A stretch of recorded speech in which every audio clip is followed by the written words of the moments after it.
You've got a business to run, big and heavy products to ship, and customers who need them now. When you've got the right driver and the right equipment, you can bet on a spectacular result. Bennett understands complex logistics and puts the best team, the most time, and the latest technology into every customer relationship. So you can sit back, relax, and enjoy the race. Let us handle the rest. Together, we can move anything. How good is this? Look at this view from Lostowski.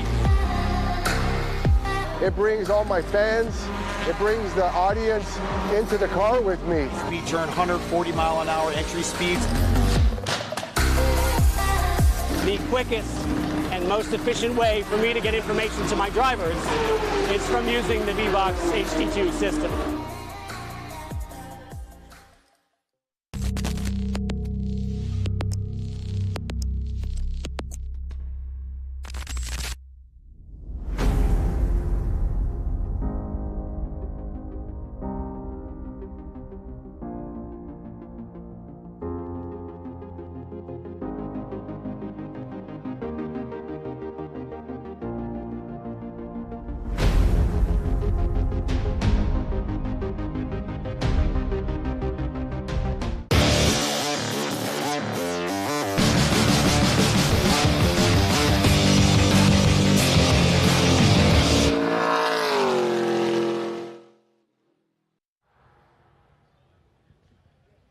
Hello and a warm welcome to the Trans Am Series presented by Pirelli, which this weekend comes to you from Mid-Ohio. We've got the wonderful classic lake behind us, and I'm with Josh Hurley, who already raced in the TA2 race yesterday.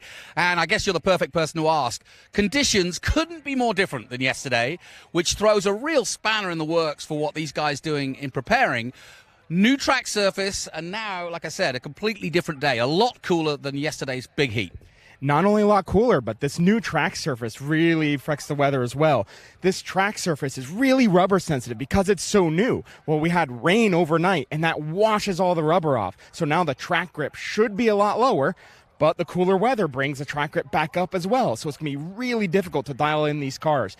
Plus, this cooler weather for these TA cars where you can change your gear ratios in the transmission affects that. They should be hitting higher straight speed today, so they're going to have to guess on gear ratios, guess on shocks and springs, and the track is going to change as we go. That's going to lay that rubber down. So we might see cars be good at the beginning, we might see some be good at the end, and not only that, we have some rain maybe in the forecast. Yeah, exactly. We don't know what it's going to do next. We've had some heavy rain earlier today, washing out all the rubber that had gone down. It's also going to be an interesting psychological battle because Paul Menard is right where he needs to be in pole position, hasn't raced here, and this is the backyard if Lime Rock isn't for, of course, Chris Dyson, who's won here multiple times in multiple series. So that's how it lines up. Menard in pole, but Dyson right behind him. Could be a cracking race. We'll take a short break, and we'll be back with our good man, Ben Sissel, as he takes us around the grid.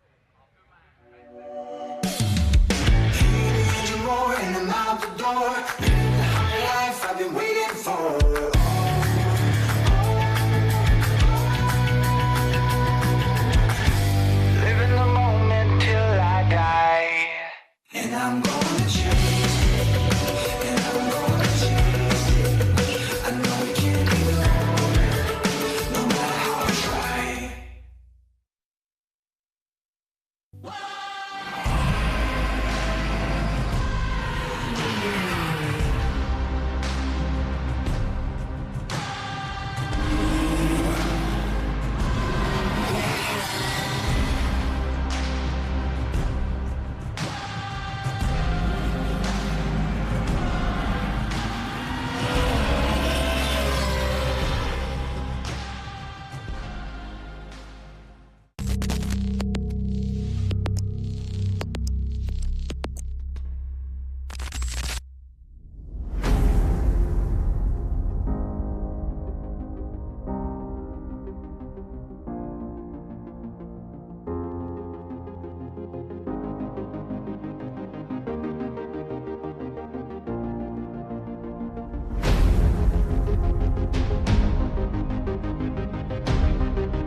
Kind of controls things, and he rockets by Zimmer. There's Forrest said. One of the ways you overtake here at Sebring is really good in the braking zone, like this one right here. Both go around.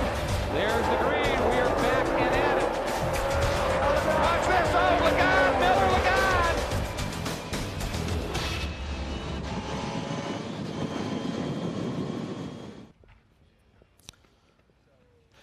Ladies and gentlemen, welcome to the Mid-Ohio SpeedTour. This is the TA SGT GT races. Speaking of, we've got Jack Rinke here all the way from Michigan, this beautiful Camaro running in the GT class. This GT class seems to be kind of growing, and there's going to be a lot of cool action out there. Are you happy to be back in Trans Am? Oh, certainly so. We were here last year at Mid-Ohio. It was a great race, had a lot of fun. We're ready to do it again. Nice. Missing your friend Todd Naparowski, but I love the white Camaro. I have to point out this Chill Out Motorsports, the Maserati, Chris Coffey currently leading in the GT.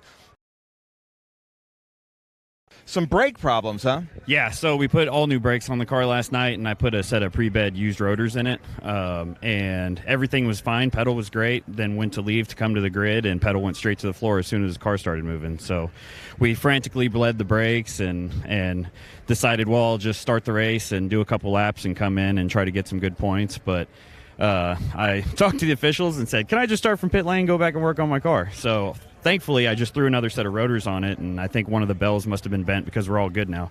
We have to start from the back, and we'll see how far we can get. Nice. Well, Chris, thank you for the hustle. I love that. Then we've got this car here, probably one of the most famous cars in this field. This is a Ron Fellows car, driving in our Trans Am History Heritage class, but John DeGainer, I know you love Mid-Ohio, and you've run an SVRA with us here, and you've brought all your friends here, but this has got to be really fun. It's a lot of fun. I'm hoping for a good, clean, long race with no rain, and that I can do the car justice. I had a chance to meet Ron's son earlier this week, and Ron was here, and I look forward to driving the car and representing the car well. Thank you. And Ron Fellows, he's got to be pretty proud of that. So we've got Lee Saunders here. Richard Forsyth is over there. This has been a pretty good battle, rivalry between friends. Then we come over here to Kaylee Bryson. Kaylee Bryson running the Sam Pierce Chevrolet.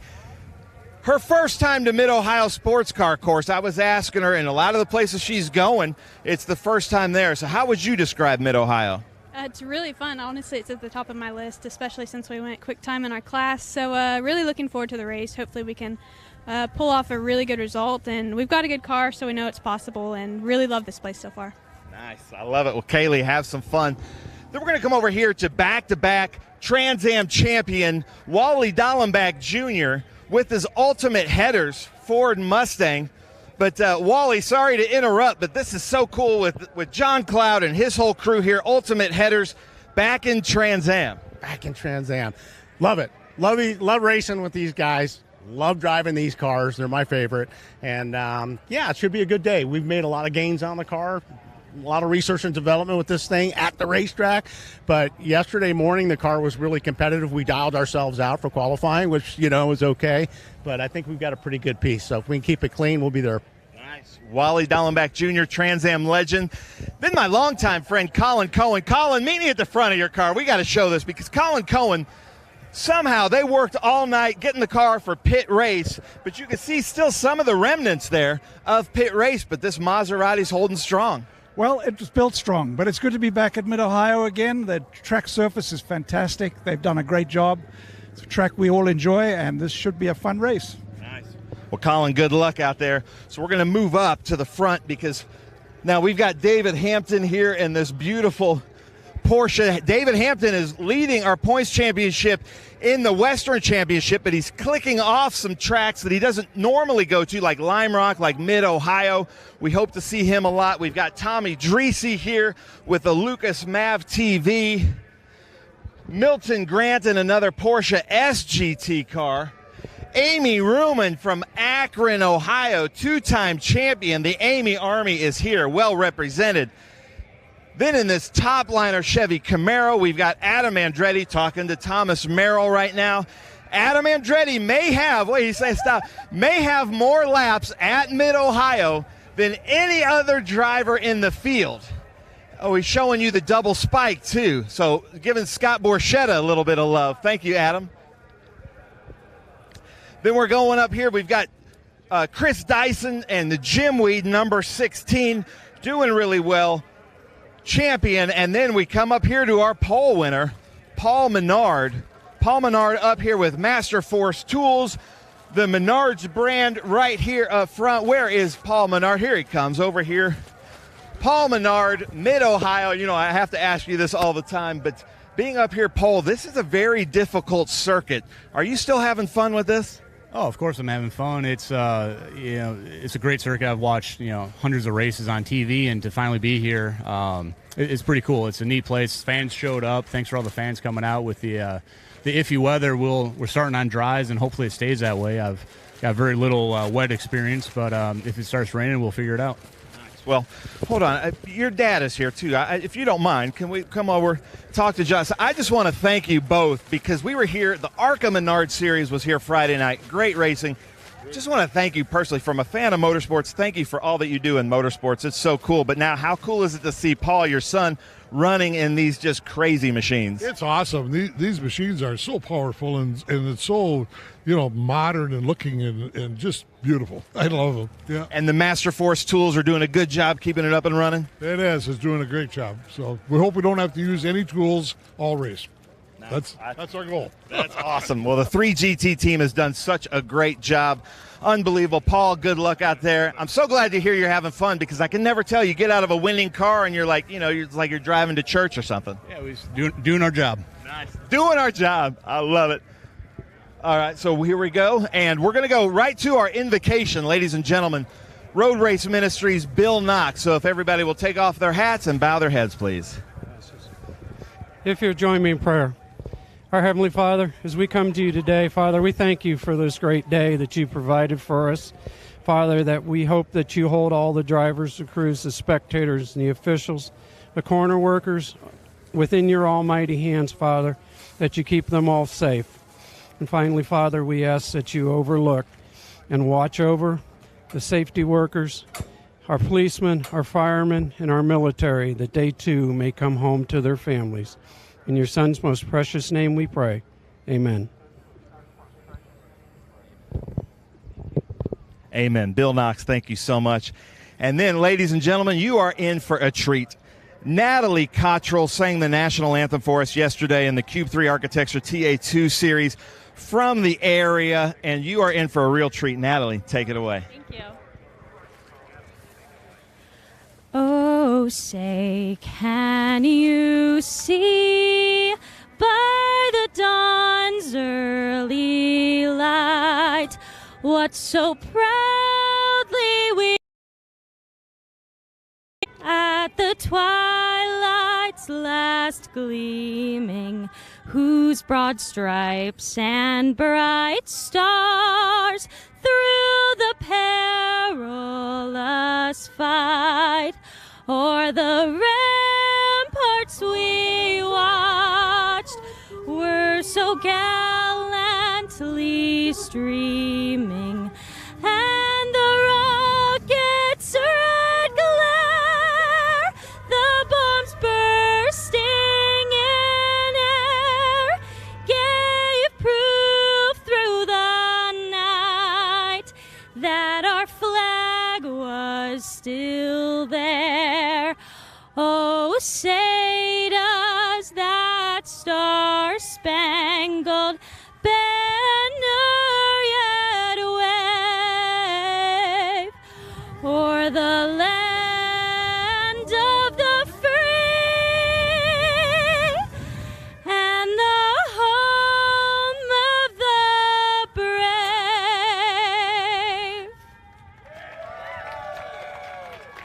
How about that, ladies and gentlemen? I got to give it to you, too, because you've been camping here all weekend with a huge family. Big high five from Paul Menard. Natalie, absolutely beautiful. Thank you so much, and have some fun watching the race. Jonathan, I'm going to send it back up to you in the booth. What a great rendition. Yep. And a great way to start us off as we look down at our current champion, Chris Dyson, and a man who's had, well, a little bit of a struggle this year, simply because he got off on the wrong foot at Sebring, got turned around right in the first race, in the first corner, in fact, and has been sort of backpedaling ever since, Chris Dyson. But as always with A. Dyson, he is full steam and loves this track. Paul Menard is unfamiliar with it. Now, it's surprising, of all his career in NASCAR and ARCA and Xfinity, that he's not raced here. Knows it well, seen it on television a million times, but this is going to be a real interesting experience, given that the conditions, Josh Hurley, are so different. But Paul Menard, his experience should pay off here. That's actually where the NASCAR experience really pays off. They go through even more track evolution than we tend to on the road course, so he should be more comfortable with that. What will be hard for Menard, though, is if it starts to rain, because he has very little rain experience. Yeah, that's a good point. And Chris Dyson has probably the best record of anybody here. If Lime Rock is his home, this is his second home, no question about it. He's had, I think, about 4 wins out of 6, so no question about it. Dyson definitely one of the favorites here. So we're about to go racing here at Mid-Ohio, and it could be a very interesting race, interrupted by rain. And we welcome our viewers on MAV TV as you join us for the preamble to our Trans Am Series presented by Pirelli. Jonathan Green and Josh Hurley, our TA2 regular, alongside me. A great insight. He not only races, but he also coaches. So he has a great insight into what a driver should and shouldn't be doing, or what to do in a certain situation. And Josh, I guess the first thing to throw at you is it's a 100-mile race, 75 laps, but question mark is 45 laps, I should say. But question mark is, if we get rain, what does one do? It really, really needs to rain hard for you to risk a pit stop, because these Trans Am teams, we don't normally do pit stops. No. So they have very little practice doing it, and the odds of executing it right are really, really hard. Not to blame the crew, just that's not what this series does a lot of. So if it starts raining, you're going to want to stay out there and try to keep it on the road, hope for that caution. Then, if it's raining hard enough, you can risk coming in for that pit stop to put those wet weather tires on. Here's your grid then. Paul Menard on pole again and going for a third consecutive win. Chris Dyson, though, his arch rival, alongside him in the Jim Weed number 16. And then on row 2, Adam Andretti in that top line of Go Share car. And he has been quick this weekend, and he too loves racing here. Amy Ruman, this is her home race. She's from Ohio, about an hour and a half down the road from Dick McNichols' company. And then on row 3, it's Tommy Dreesy and Wally Dollenbach, 2 great champions of the past, and very much able to win this race from the third row. John DeGainer, another local man, row 4. Kylie Bryson, that's one of her best qualifyings as a pole for SGT. Really, really impressive by her. And then Lee Saunders, who will be chasing her down in his Viper, is on row 5 with Richard Forsyth, who will be doing quite the same, I'm sure, as Richard Forsyth has had a great start to his season. Milton Grant behind him. Chris Coffey of Norwood Auto Italia lines up on row 6. Row 7, David Hampton. Jack Rinke making his entry into the championship for the first time, although he's raced Trans Am before. He too a local man here, so coming on board. Colin Cohen is on row 8. Now, I know that Chris Coffey is somebody close to your heart. What's going on in the Coffey camp? Busy boy. They've had some parts failures they've had to chase this weekend and some damage, so he's been working hard. Actually, we're pitted across for him in the paddock, our team, and we've been sharing some resources a little bit this weekend, set up pads and helping each other out, which is something great in the Trans Am paddock. We keep mentioning the fact that the track has been resurfaced. How much difference on a day like that, on a day like today, will it make? It's a giant difference. The track is nothing like the Mid-Ohio of old, which actually kind of hurt me. All my good tricks were gone. Yeah, there were some distinctive holes and places where you knew special tricks you could try, yeah? Exactly. Now it's really actually very treacherous. Online, where the rubber goes down, there's a lot of grip. Offline, there's not so much. In fact, that's actually made the passing a little easier, because if you can get the other guy offline, he loses a lot of grip, so you can sneak on by. Now, if it rains, we're going to see that rubber get really, really slippy, so it's going to be really interesting to watch. Yeah, and we just saw a little glimpse there of the local favourite, Amy Ruman, has got a new sponsor in Valley this weekend, blazoned on the front of the car. 6 minutes to go, and I'm looking to the right of where we're sitting, and the flags are, there's a headwind effectively, but it's kind of changing. So tell us about the winds and how it affects the race car. I'll get to that in a moment because I want to get back to Ben, but I want to hear how the weather does affect things. So hang on, Josh, as we head down once again to Ben Sissel.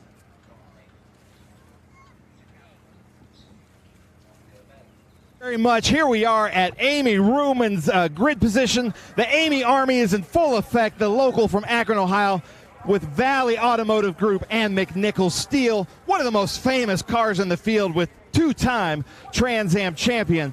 But Amy, to deliver the most famous words in motorsports from her car, this may be a first for us. You've got all your fans and family here, so do them proud. Amy, I'm going to put the mic under your helmet and take us away. Mid-Ohio fans, are you ready? Let's go! Drivers, start your engines!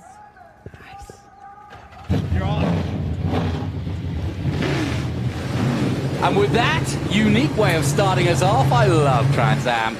Doesn't matter what happens, there's always something new, and who better to get the drivers start your engines command than the local lady that is Amy Ruman, and she really is just a great and true two-time Trans Am championship. Now, as you can see from these onboard shots, we'll be on board with the Jim Weed of Chris Dyson and the number 16.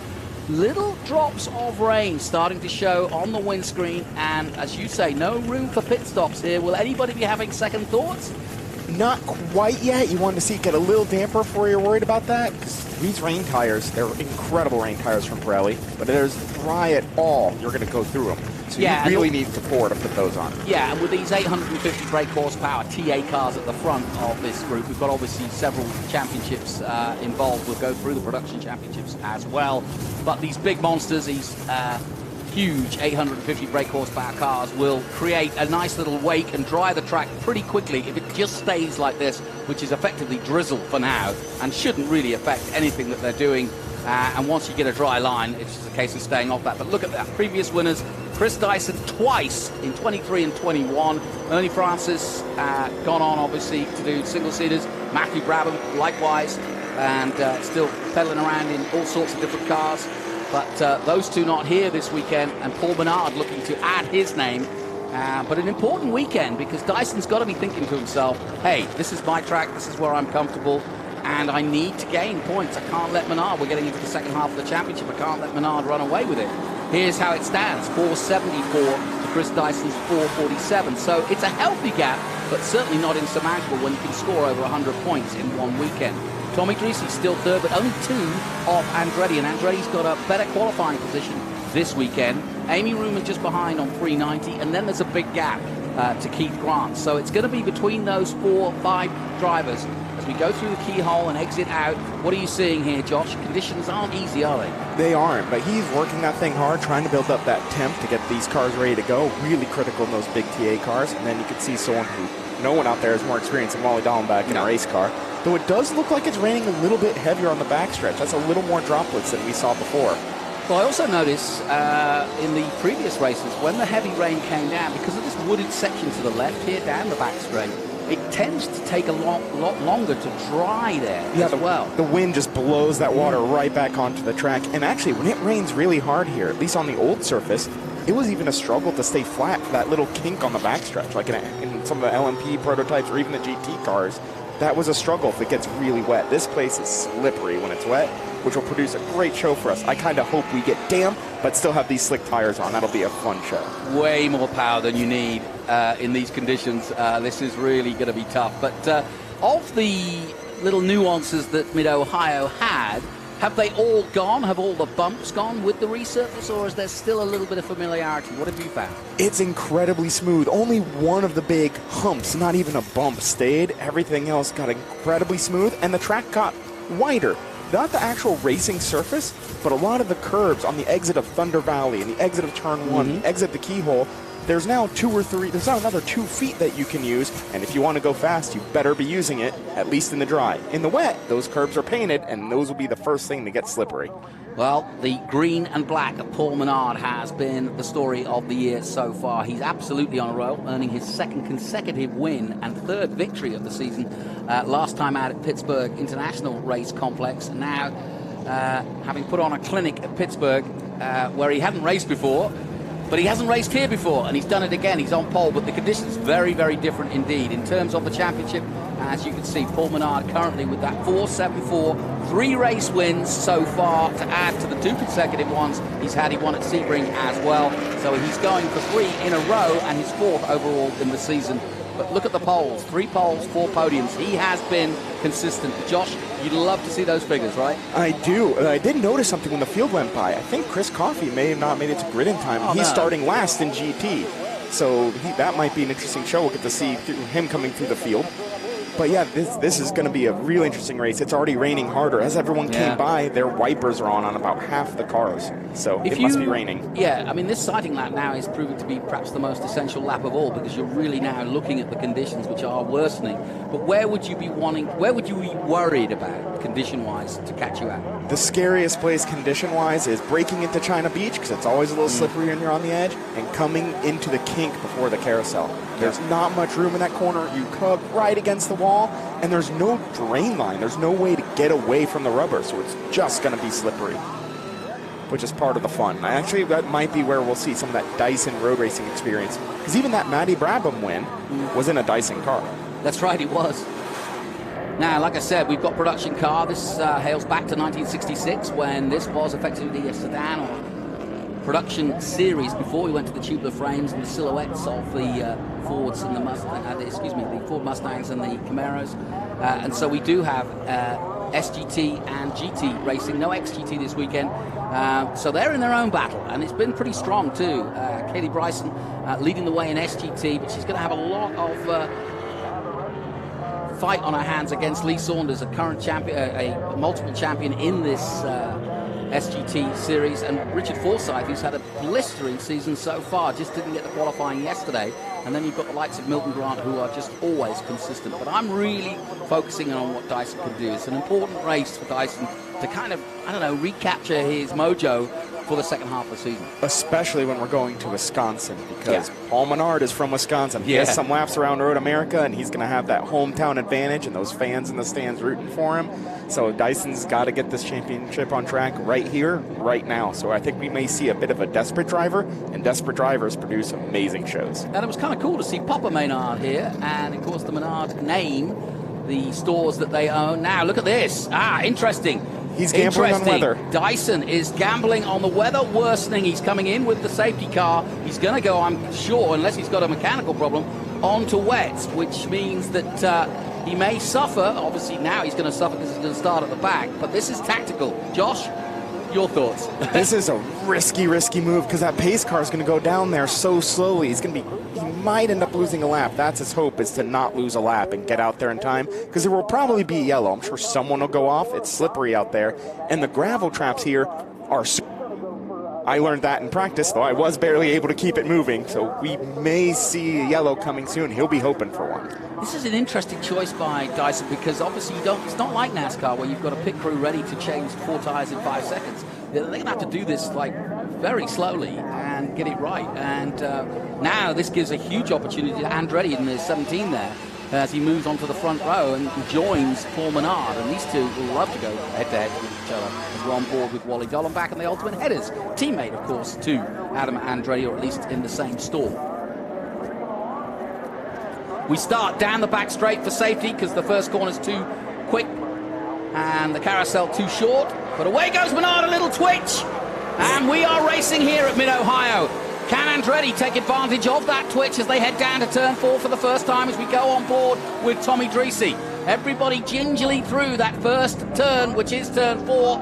And the conditions not easy at all, as you can see from the cameras. There's a lot of rain out there and a lot of wet weather, and they're all on basically slick tires. Only Dyson, the champion, has come in, and that could be the big story of the day. What is showing that might work out for Dyson is that almost everybody is taking a rain line. Gone? Ruman just suddenly veered right and off track, as though she had a mechanical. We were on board with Dreesy at the time. I think that was wheel spin. I think that was a big slip. Yeah, it's real easy to do. Yep. Oh, disaster. Poor old Amy. She's got the new Valley sponsorship. Racing at home. Lots of guests. The family here. She's righted it, but now she can't rejoin her position, right? No, we're green. But you remember, this probably won't be the last yellow today. We see everyone slipping and sliding. Maybe Dyson did make the right call. As long as he stays on the lead lap, those rain tires will be a lot better in this condition, even without the spray.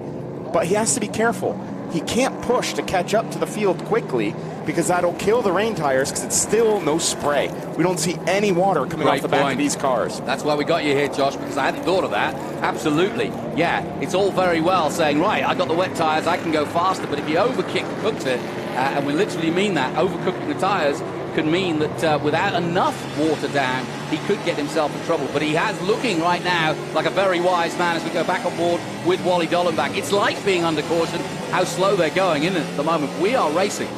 Yeah, it is so hard to put all this power down in this slippery conditions. Mid-Ohio's always been one of the most slippery tracks in the rain, and this new surface, it's so polished and so smooth, it's going to make that even harder. So we're going to see lots of slipping and sliding. Be some advantages to some people like the Okie from Muskogee, Oklahoma. Kaylee Bison in the SGT shoe may probably be really loving these conditions. Well, we're on board with Chris Dyson, and look how quickly he's up to scratch already. He's really on the money. He's in the keyhole, the Mission Foods keyhole at the moment. He'll accelerate out there. He's already caught Amy Ruman, who had a spin. She was at the back, so he's already passed one car as he goes down the back straight on those wet tires.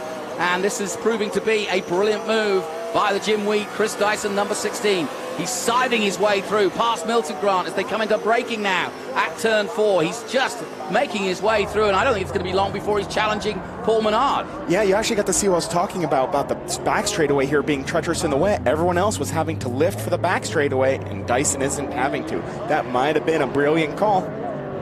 We'll soon find out. But the 04 is in as well. Not good news for John DeGainer, the local man. Racing also in SVRA, but come to a stop in this one. Oh, I want to see this camera. I want to see how he can put power down. That's going to be the really key. How hard can he put power down? He can get to it all, which is nice to see. This is a good gamble by Chris. Again, the most experience here. He's already up to 7th place. He got past Saunders, who is in SGT. Dreezy pitting. Dreezy's pitting. I'm guessing 4 wets too, seeing what Dyson has done.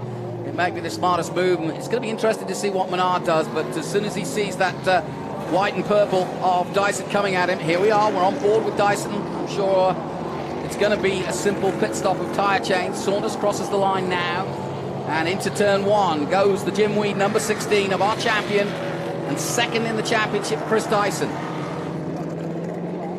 And we just saw Chris Coffey take the lead from Hampton in the GT class, but then have a big wiggle exiting turn 1. Those GT cars, even though they don't have power that the TA cars do, are still quite difficult to drive in the wet. We're beginning to see where the rain is easing off or not, but it's still heavy out there, but still precarious conditions here in our Trans Am race. But it's Menard, Andretti and Dreezy, your top 3, but Dreezy is now pitted, which moves Dollenbach up to 3rd, and now means that Dyson is coming and will be on a podium position within seconds. And he's got the wet weather tyres on, hence the reason he's siding his way through. And this is a dramatic start to this one. Who knows what the weather's going to do? One thing I can tell you is that in a very, very short moment, the number 16 could well be leading this race as he passes Andretti with ease. That's how quickly he can go compared to Andretti, who's struggling on the tyres and just hoping for a little bit of sunshine and maybe a little less rain to get those slick tyres going. Because now, already in a matter of laps, Dyson is in just 3 laps, 2nd place and right behind Menard, and Menard knows it. Yeah, but if you're Paul right now, there's nothing you can do but let him go and hope the track dries, or that you can get a yellow, because I really wouldn't want to come in and put rain tires on now unless I have to, because you're going to lose so much time. And into the lead goes Chris Dyson, and it was almost like it was a slow-mo because it was so slow they were going through there. But Dyson, as you could see, a masterful stroke, a risky thing, and as you said, I hadn't thought about that. He couldn't overtake the safety car, the pace car, because even though he's in the pit lane, he still had to wait for the pace car to get out of the way so he could get to his pit box. But now, normal service resumed, it's Mid-Ohio, and Dyson leads. Now his job is to go slower than he wants to, try to keep those tires under him, because no one else is out there on him, and if it dries up, it's really easy for him to be in trouble. So go back to what you said earlier, because you made an interesting comment. You said there's no rooster tails, so you've got to worry about the tires going off. Exactly. When there's enough water that we see a little bit of rooster tail in the carousel, which is, now we got some water.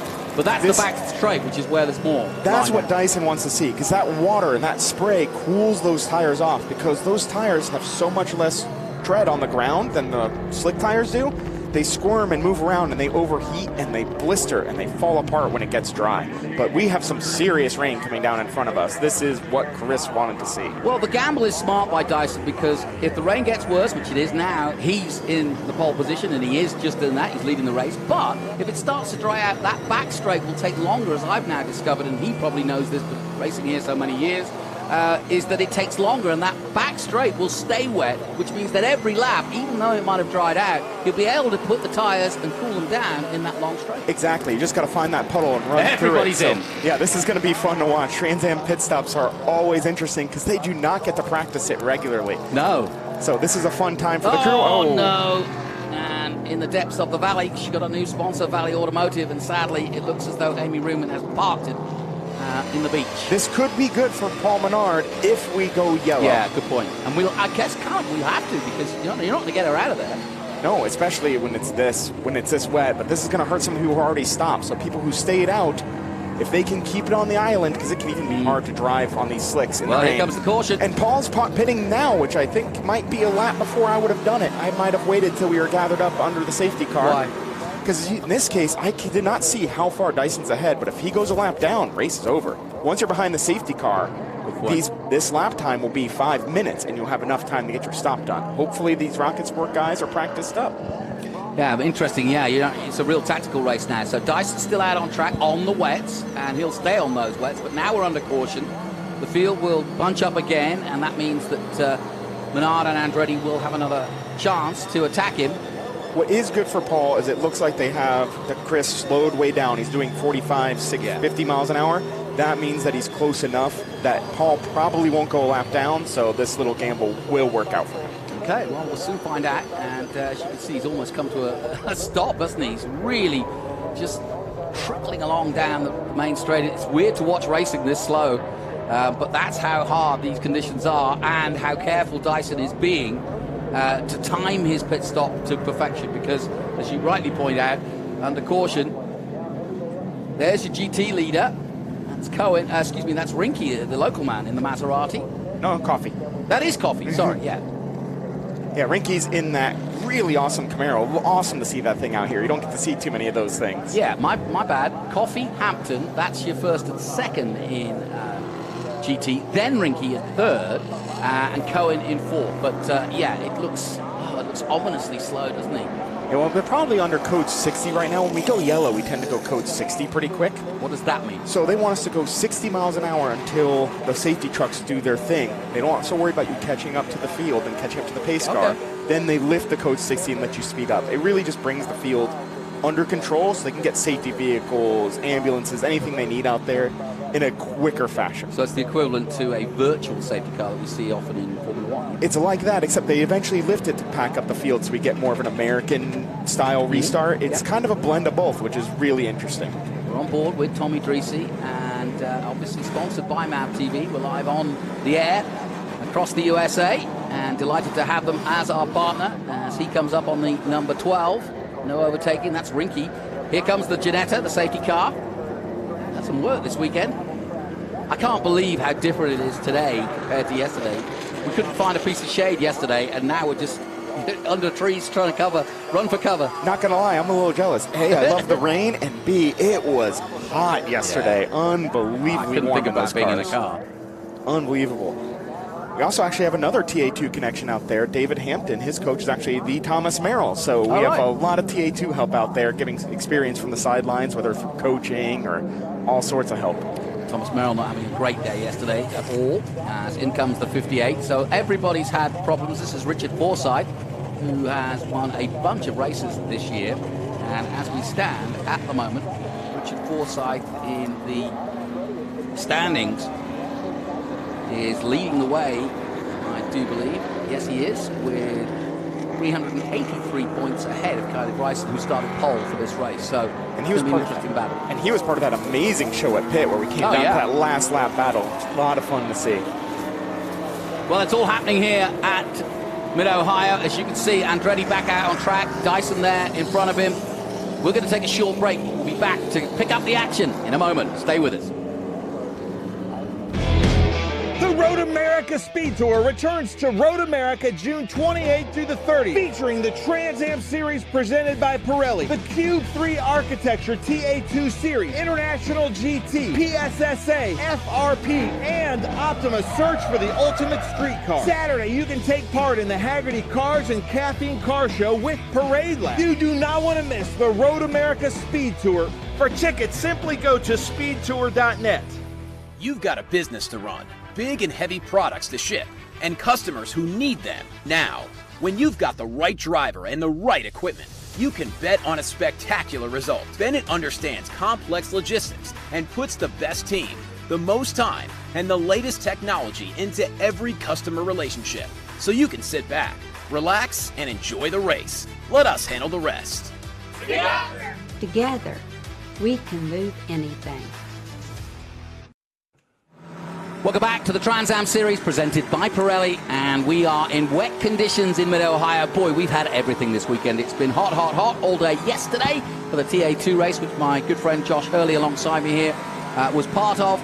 But now we're under caution and in wet, wet, wet conditions, which is great if you're a boy band, but not when you're racing a motor car. Dyson, Dollenbach, and Coffey at the moment. And that's the highest I've seen Coffey in a long time. He's third overall. He'll be loving this. Yeah, in a GT car, that's incredible. He's doing a great job out there, and that thing is not easy to drive in the rain, though he did get some experience in the rain here last year. I don't remember if it was the race, but definitely in practice, because I remember seeing him very sideways of his last corner and catching it. Though actually, it looks like he's right behind Hampton right now. I wonder if he's about to... Did he lap Hampton? Is he on another lap? No, that's a good question. I think he is. All right, well, we'll find out when it all travels down. But Coffey leading GT at the moment, Rinke in second, and Cohen in 8th position overall and third. In comes Amy Ruman, who was stuck in the gravel a moment ago, so they've dragged her out, and now they're just going to check the car for damage, and it looks as though they're going to take the hood off as well, and that's never a good sign. Well, you kind of have to. The gravel here is so thick. Right. What we saw happen to someone earlier in TA2 was when they went off on the gravel, a couple pieces of gravel got wedged in the throttle control plate, and the throttle got stuck open at 50%. So after you go off on the gravel here, you almost always want to come in, take a look around, make sure you're not going to have rocks in a place that causes danger or damage to the car. So she'll probably be right back out there. Yeah, and in SGT, Saunders leading the way. Lee Saunders, the experience of a two-time champion in SGT, and Kylie Bryson just starting out her career in SGT. She's dropped down to 11th, having taken the pole in clean conditions, or sunny conditions, I should say. But she's now in her own battle with Forsyth, who's also put it in Grant in 13th position. So we'll keep you up to date with all three championships. We go back on board now with the vastly experienced Wally Dollenbach Jr. Lost his dad. I had a quick chat with him about that, and very sad loss. A great motorsport man himself over the years, and really was the protagonist and reason why the Dollenbachs are so famous, but they all race. Yeah, even younger Wyatt. When I ran TDI Cup, Wyatt Dollenbach was competing with me in there, so I got to know the family a little bit because of that. It was really fun working with them and racing against them. Just racing royalty. Been around, done everything there is to do out there. Yeah, no question. Back on board with Tommy Dreesy. Mr. Hollywood came in the booth here this weekend. You can see, look at his hand. He's actually talking to his engineer. I can see him being a typical, he's gesticulating, and he's trying to go through it. I'd love to be a fly on the wall listening to him right now. I'm sure he's complaining. It'd be interesting to see from these signboards when we stay on here if code 60's been lifted, because sometimes you need the person in front of you to go. So he's a little antsy. I can't tell. It still says full course yellow, but not code 60, so may need Rinke to move up and start catching the field a little bit. Maybe that's why there's some consternation. Well, now, look what you were saying. It's all there to see now. Yeah, it's deep. I went through the gravel once in practice this weekend trying something, and it gets everywhere here. It's really hard to keep it moving, because it's even actually called on my desert racing experience. Yeah. It's actually kind of whooped out. They dug little trenches in it, so you have to jump it through the whoops. Oh, Colin Cohen off in the gravel. These may still be on slicks, because they have a pretty small crew, and it's even hard to pace on slicks. Yeah, well, he's gone off the gravel, and unfortunately we're already under caution, so it just adds to the caution. And here comes Chris Coffey in the pits, I'm guessing trying to put on reins. Yeah. What a fascinating race. Dyson shows why he's a multiple champion, and a brilliant decision to come in right off the get-go. Obviously someone in the team giving him a heads up saying, listen, we think there's rain coming. Let's do it now. And it's turned out to be an actual masterstroke, because he's got himself back to the front within no time at all. and has lost no pace whatsoever. And so what would seem, I would have said, to a younger driver as a really scary thing to do when you're on the front row, come into the pits before the race has even started, turns out to be a masterstroke. It was a great call, and again, that Dyson team, not just Chris himself, but everyone on the team has so much experience. That team has done everything. Sebring, Daytona, Le Mans, street circuits, dirt cars. They have so much vast experience in motorsports that they usually make the right call more times than not. So it was cool to see them do the risk, and I think they also knew they had to do the risk because they needed something to stop Paul Menard's momentum. Well, just to give you an idea of what Paul Menard's up against, Dyson has 6 Trans Am starts here at this track and has finished on the podium in each of the last 5 races at Mid-Ohio. So he's pretty much metronomic when it comes to getting a podium here. On go the Wets for coffee. So tell us about this team. You've worked with it, and you've been up close and personal with it. How do they get on? Yeah, I do a little bit of coaching with them and a little bit of engineering with them too. It's amazing to see them run that Maserati, which is a car I'm really comfortable with. These race cars first came, but really small team. Company does a lot of restos of older Ferraris, and they believe that these cars are rolling works of art. They shouldn't just be sitting. They should be out there. Great. So they're working with these things, which if a GT4 could be vintage, they kind of are. There's not being made anymore. It's hard to find parts. So they have to make a lot of their own stuff. They work on it all together. Chris is the truck driver, the car chief, sometimes the engineer. He does every job on that car, and Colin shows up and helps him, and it's a really neat relationship, really small team, and they do really well without a lot of resources, which you don't see very often nowadays. It's really fun to actually see teams put the budget where it counts and get out there on the product, get out there on the track and leading the championship. You can understand the frustration of Tommy Dreese. He's down in 7th behind a GT driver that is Rinky, and he wants by him as quickly as possible, but he's going to have to do some work from 7th at the restart, especially if he's going to get into contention. This is the view from the leader, Chris Dyson, and if anything, it has dissipated, hasn't it? Yeah, of course, everyone's going to stop, put on reins, and now it's not going to rain anymore. Murphy's Law is like that in racing sometimes. Certainly is. Well, talking of Murphy's Law, let's head down to Ben Sissel, who's got the latest from the Dyson team. Yeah, thanks, Jonathan. I'm here with Stevie Dixon. They were really the first big team to come in and change tires.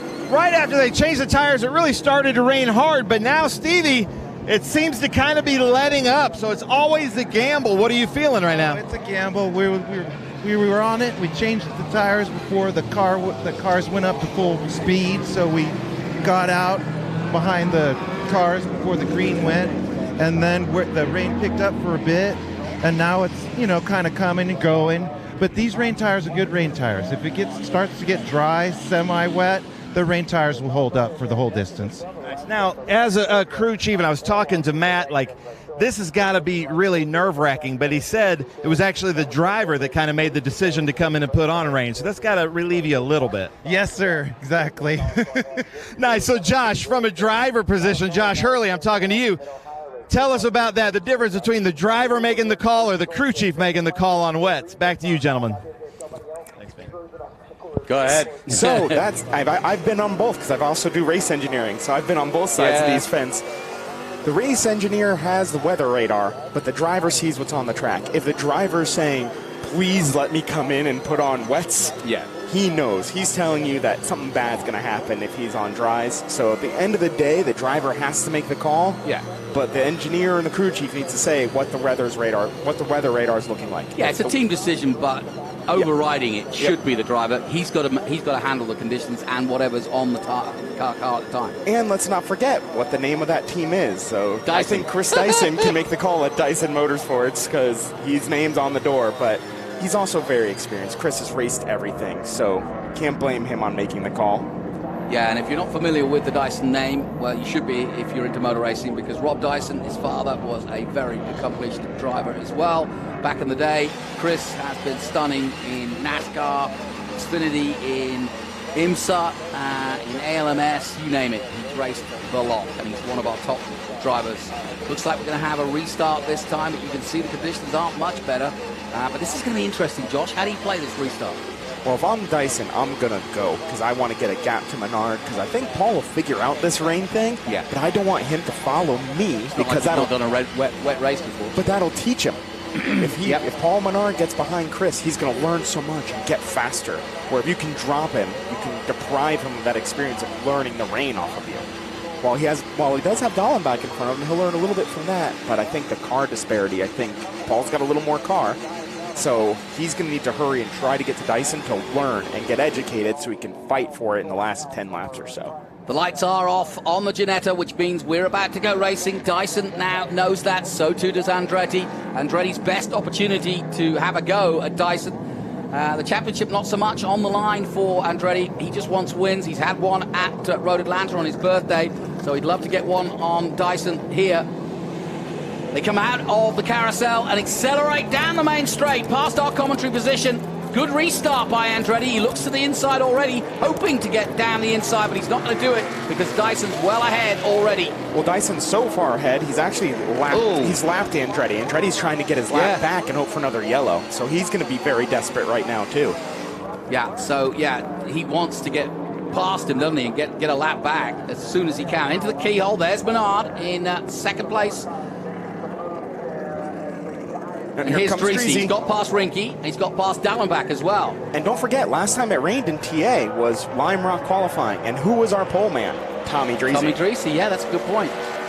So now does the top liner car go flat out down the back straight. Chasing Dyson, trying to get a lap back and trying to get ahead of his rival, having had a pit stop himself. Through the complex that is turn 4, 5, and 6. Crucial part of this circuit. One of my favorites, good old madness. Called that for a reason. It is a difficult section, up and down. Really easy to overdrive, really easy to underdrive, and really slippery in these wet conditions. This weekend known as the Bennett Bridge Hall Complex. And you can see from on board with Tommy Dreesy, conditions really not easy to drive. And interestingly, he hasn't got the wipers on. It's really scary turning the wipers on, actually, because what happens, all race cars sometimes spit out a little bit of oil, a little bit of grime, a little bit of rubber. Turning that wiper on can make visibility worse because it smears. Yeah. So you want to avoid turning it on unless you really, really need it. Or if you started out front and you only ran by yourself, then you're good to use those wipers the whole race. So a fascinating race as here comes Chris Dyson flat out down the main straight here at Mid-Ohio, taking a slightly different line as the top line of 17 of Adam Andretti. There's Paul Menard coming out of the mist in third place. There comes Dreesy. He's got some clean air now. He can go for it. And you can see Paul's still learning because we're about 3 seconds off Dyson's time. Because that's just he's new to these rain races, so he's going to have to figure it out a little bit. Now, it says that Dreesy's third, Dallenbach fourth. Now, on the road, they're swapped, i.e. Dallenbach is ahead. No, he passed him into the keyhole last lap. There you go. So our Dreesy, who might be our rain master in this, because we saw him grab pole at Lime Rock, I think he may provide a show. Board with Dallenbach, just taking his time through turn 1. And turn 1's so slippery, even the dry. The rest of the track ripped up way more than turn 1. Turn 1 has stayed slippy all weekend. I can't imagine how slick it must be in the wet. I'm actually jealous. This looks like a lot of fun out there. I was going to talk to you about the winds because there was a kind of a headwind at the start of the day down the main straight, but that's a crosswind coming into the keyhole here. How much would that affect them? Obviously, with these slower paces, not so much. But if you go faster, it might. It affects the TA cars, especially when it's dry, because when that headwind comes, these cars make so much downforce. The faster you go, the more downforce you get, the more grip you have. And that headwind makes an appreciable difference. You have a strong headwind, you may be able to break a half signboard deeper. So you have to watch that. And the bigger one is when you have that strong tailwind. That can make the car really loose in and a little unstable under brakes. Yeah, imagine. I actually go down the back straightaway and I look for some fans who have some flags up to see how bad it is, especially when I'm in a TA car. That's a smart move. There you go, a little inside trick for you there at home. But conditions really aren't easy at all. Menard actually looks really planted in his car at the moment. The others wiggling about from side to side under the power of these cars. Menard was only a second off of Chris Dyson that last lap. And again, I expect him to get faster and faster because he's getting an education in driving in the rain. Each lap, he's doubling his experience almost in the wet. So I think at the end, he's going to be really strong. He just has to sit out here and learn really quickly. And if you're new to Trans Am, we like to call this pure racing, and the love of this sport is all due to the fact that we don't have the gizmos in these big TA cars. It's all about the seat of your pants driving and your right foot. Am I right? Yeah, and that's what's so much fun. No ABS, no TC, at least in the TA and the TA2 classes. Some of the GTs have that. But it's so much fun to not have those driver aids. You can even see how slick this back straightaway is. You see Tommy couldn't flatten the back straightaway. Normal at Mid-Ohio, the only straightaway I've ever been to that's hard to do flat in the rain. Very difficult, especially without aids. You see, when you mention all those aids that you were talking about, that you see in IMSA and so on, that's like wearing stabilizers on your bicycle as a kid. You can't wait. You're embarrassed to go down to the park and everybody will see you with your stabilizers on. So you take them off and risk the fall on your knees. Exactly. Because you don't want those. It's just so much more fun. You get to feel such more part of it. And actually, in some ways, I find it easier without the aids because the car does what you would expect. Yes. It's linear, where the aids do some funny things. They do help you go faster, but it's not what you expect, and it's so much fun having it be in the driver's hands. Yeah. Well, Chris Dyson leads this race at the moment, and he's got a strong lead over Paul Menard of over a lap, but that could change. It only needs a slip by Menard, and he'll catch up dramatically. This is one of those races where you don't look too closely at the clock or the gaps. It's more a case of being on the island, as you quite rightly described, which is staying on the asphalt and not going onto the grass. It's another factor here at Mid-Ohio. The grass is so close to the track itself that it's so easy to pick up a lot of dirt and debris, as we saw with Amy Ruman, that you just got to keep it on the asphalt. Yeah, that's sometimes how you win these rain races, just keeping it alive. It can be so difficult, especially like breaking into this Mission Foods turn 2. Very easy to go off like what happened with Amy, because your braking zone is very deep there and it's not very forgiving. Now, has Cohen got a problem, or is he being cautious? He's probably being cautious. He doesn't drive in the rain too often, and he did go off a little earlier, so that kind of makes you reset yourself. So he's just kind of resetting himself, getting used to now that he has rain tires or some more grip, and going out there and getting comfy. Because it is treacherous, it is slippy. This is the hardest place the TA series goes to in the rain. Yeah, I can imagine, yeah. Good looking car. Yeah, Maserati's not known, I mean they were in the past of course, but not known to be at the high end of sports car racing, and it's great to have them involved. A great mark and a beautiful car, the Italian manufacturer that is Maserati. Back in the glory days, Maserati was a huge player in the early days of motor racing. Not so much these days. And they're such a fun car to drive. It's a great GT4 car. That long wheelbase makes them nice and stable.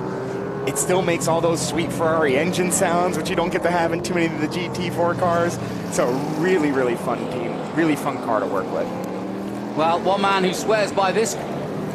What was that signal? He's pointing somebody by. He's pointing one of the TA cars by, letting them know, just go by. Because I think, where's Sanders running? Is he leading in class? He's in SGT. He is, so he's just leading. Yeah, he's just trying to protect that lead and let that traffic go through to minimize that risk. Because he has a pretty good lead right now too. He signaled him to that, and then he signaled him the other way. It's okay. Lee Saunders, though, swears by the Viper, loves that Viper and that big raw power of V10 underneath the hood.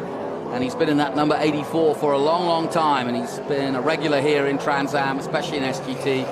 Tried a little bit of TA racing himself, but still prefers, I think, the Viper, and enjoys what he's doing here. Let's see here. We have the Porsche, Mr. Hampton coming through right in front of our booth, and we see we still have the Viper on the screen. Everyone's slip-siding around. No one's going faster. Track's not really evolving yet. It's still pretty wet. Though the rain has slowed down, at least by our booth. It's slowed down a bit, but it's still quite heavy. And you can see now sitting water as they go through 4. Boy, this is so hard. And Tommy Treacy trying to tiptoe his way through the production cars. It's so hard because they're sliding around too, so you have to give them some room, but that puts you even in a worse line position. This is where the money is earned as a driver, because it is so difficult to keep it on the island. Yeah, Dollenbach using the same idea of not using the wipers and just letting the rain kind of drift away in the faster parts of the circuit, and it's seemingly giving him a clear view. I get what you're saying now, is that you don't really want to use them, and you see how it clears up once you get going fast. Yeah, it's so scary. The worst thing in the world is when you have to turn it on and it just makes it worse, and that's such a bad time. And we can't forget that fog can also be an issue. These cars can get a lot of condensation on the inside too, so keep an eye out for that. I mean, most teams I'm with, I carry a really advanced defogging technique called a rag on a stick in there just in case. Yeah, it's a good idea. So you may see some of that. Caleb Bryson diving into the keyhole as Wally Dollenbach dives into the pits. How is that? And Saunders is going really slow right in front of us. I wonder if something happened. Maybe he had a spin, but in comes Dollenbach. I'm intrigued to see whether this is something that he's got a problem or he's kept the engine going.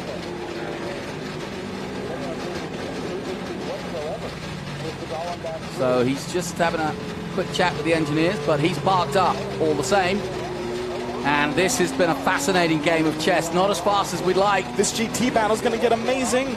Yeah, we just saw Kelly Bryson, and she's in second place in SGT, but the GT battle is really interesting. Rinky, Hampton, Coffey now down in 11th. There's Rinky. And I think Hampton just got by him right in front of our booth, so I think Hampton's leading the race. Now leading, yeah. And I think Chris Coffey's still in the lead lap and trying to catch these guys, too. Coming down towards the Missing Foods keyhole. Famous corners here at Mid-Ohio. So many incidents happen there. It's a big braking place. There is an overtaking opportunity on the inside. That's the beauty of this condition. There's an overtaking opportunity anywhere because all it takes is someone to get a little trigger happy with that throttle, spin the rear tires, and you can get by them. So everywhere becomes a passing opportunity when it's wet like this. Yeah, and it is official. Wally's team doesn't have wet tires, so Wally is going to retire the car. Just the condition. Oh no! Oh no! The irony of all the brilliance that we've seen in the last 20 minutes has come to naught as Dyson hits the barrier hard while leading here at Mid-Ohio, one of his favorite circuits. He's trying to get it in reverse. He's got it out of the wall at least, but what a drama.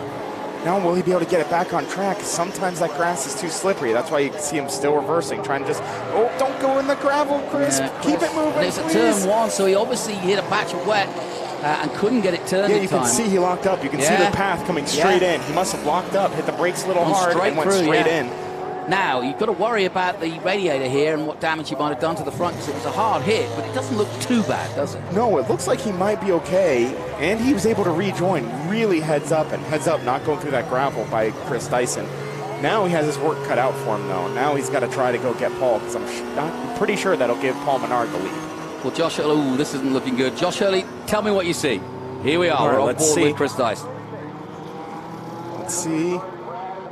Oh, yep, just a big lockup. Wow, locked up the rears too, and a little hydroplaning when he locked up. That's tough to deal with there. And he was at quite a speed when he hit the barrier, wasn't he? Nasty crash then for Chris Dyson, but even the best can get it wrong. And also, you've just seen a classic example of what this sport of motor racing is all about. 1 minute, you're the greatest thing since sliced bread. The next, you're in the gravel. Yeah, especially in these conditions, really easy to go from hero to zero. Well, we look at the hood of that Jim Weed car. It's in his face, too. Yeah. Oh, no! He's driving blind. Well, the nice thing is he knows this track well enough. You can get away with that way more than you think. He's not blind. Look, they can see it from the onboard, but remember, not an easy thing. We're shifted a good bit to the right versus his head, though. So he's right under that little flap. So he can see left, but he can't see to his right. God. What a tough time. Dyson's having a heck of a day. He got it brilliantly right on the warm-up lap by coming in and changing to wets before anybody else. Got the lead, and now he's damaged the car, and he's knowing Dyson he'll continue like this with one eye. I mean, sometimes you have to, though. The series may make him cut that off. It's good point. Really interesting to see if they're going to let that go, or if Chris is. He'll tell us how blind he is. If he comes to the box, we know he can't see. If he stays out, he can see okay. And he's coming. It looks like he's going to come to the box. He has to come in. So they're going to chop that off real quick and get him back out there because he's still P3 because Adam Andretti was down a lap. That's right. I was going to say, never say never because his opponents just aren't where they need to be either. So Dyson, don't count him out. Never count Dyson out. But what a drama this has been. And we're only 18 of the 45 in here. What a race we've got on our hands. And in comes Dyson, and they will get to work on this car as quickly as they can. Sure, just to see him rip it off and send it. I wouldn't stay there too long. I would just rip everything I can by hand and get it the heck out of there. Go. Yep, should be dropping the clutch and going. Yep. Oh, nice. Keep the engine cool. Yeah, exactly. A little bit of rain. little bit of downforce problems with these cars. They are kind of aerosensitive, but right now it's just about keeping it on the island, as you saw. But would you argue that because of the speeds he's doing, it's not going to affect the car that much? It'll still affect it because these things become these things have so much power. Every slow corner is a fast corner because they're doing 100 miles an hour like that, even in the wet. But at the end of the day, he just needs to get out there because keeping it on the island, if Dyson can make a mistake, Paul Menard can make a mistake. He certainly can. So just being out there and circulating at a reasonable speed can bring home a result today. Well, let's just overemphasize, this is the first time Paul Menard has been to this track and raced it, but also the first time he's even done a lap or two in the wet. And the Master Force tools, which they sell at Menard's, he said they're selling well. His dad's here. They have the Arca Menard series here on Friday night. So the Menards, as always, very much at the forefront of motor racing in the USA. And Paul Menard, son of the great Menard family and an entrepreneur in his own right, as well as dad, and doing the business. And those Master Force tools are giving us a master class in learning how to drive in the rain. Yeah. It's funny, his dad said, no, we don't want to use any of the tools. We want to keep him out there today. Well, Dyson hasn't had to use the tools. They just use their hands. Yeah, that's true. Well, Dyson's got back out there, but I couldn't call this race in terms of telling you who's going to come out on top.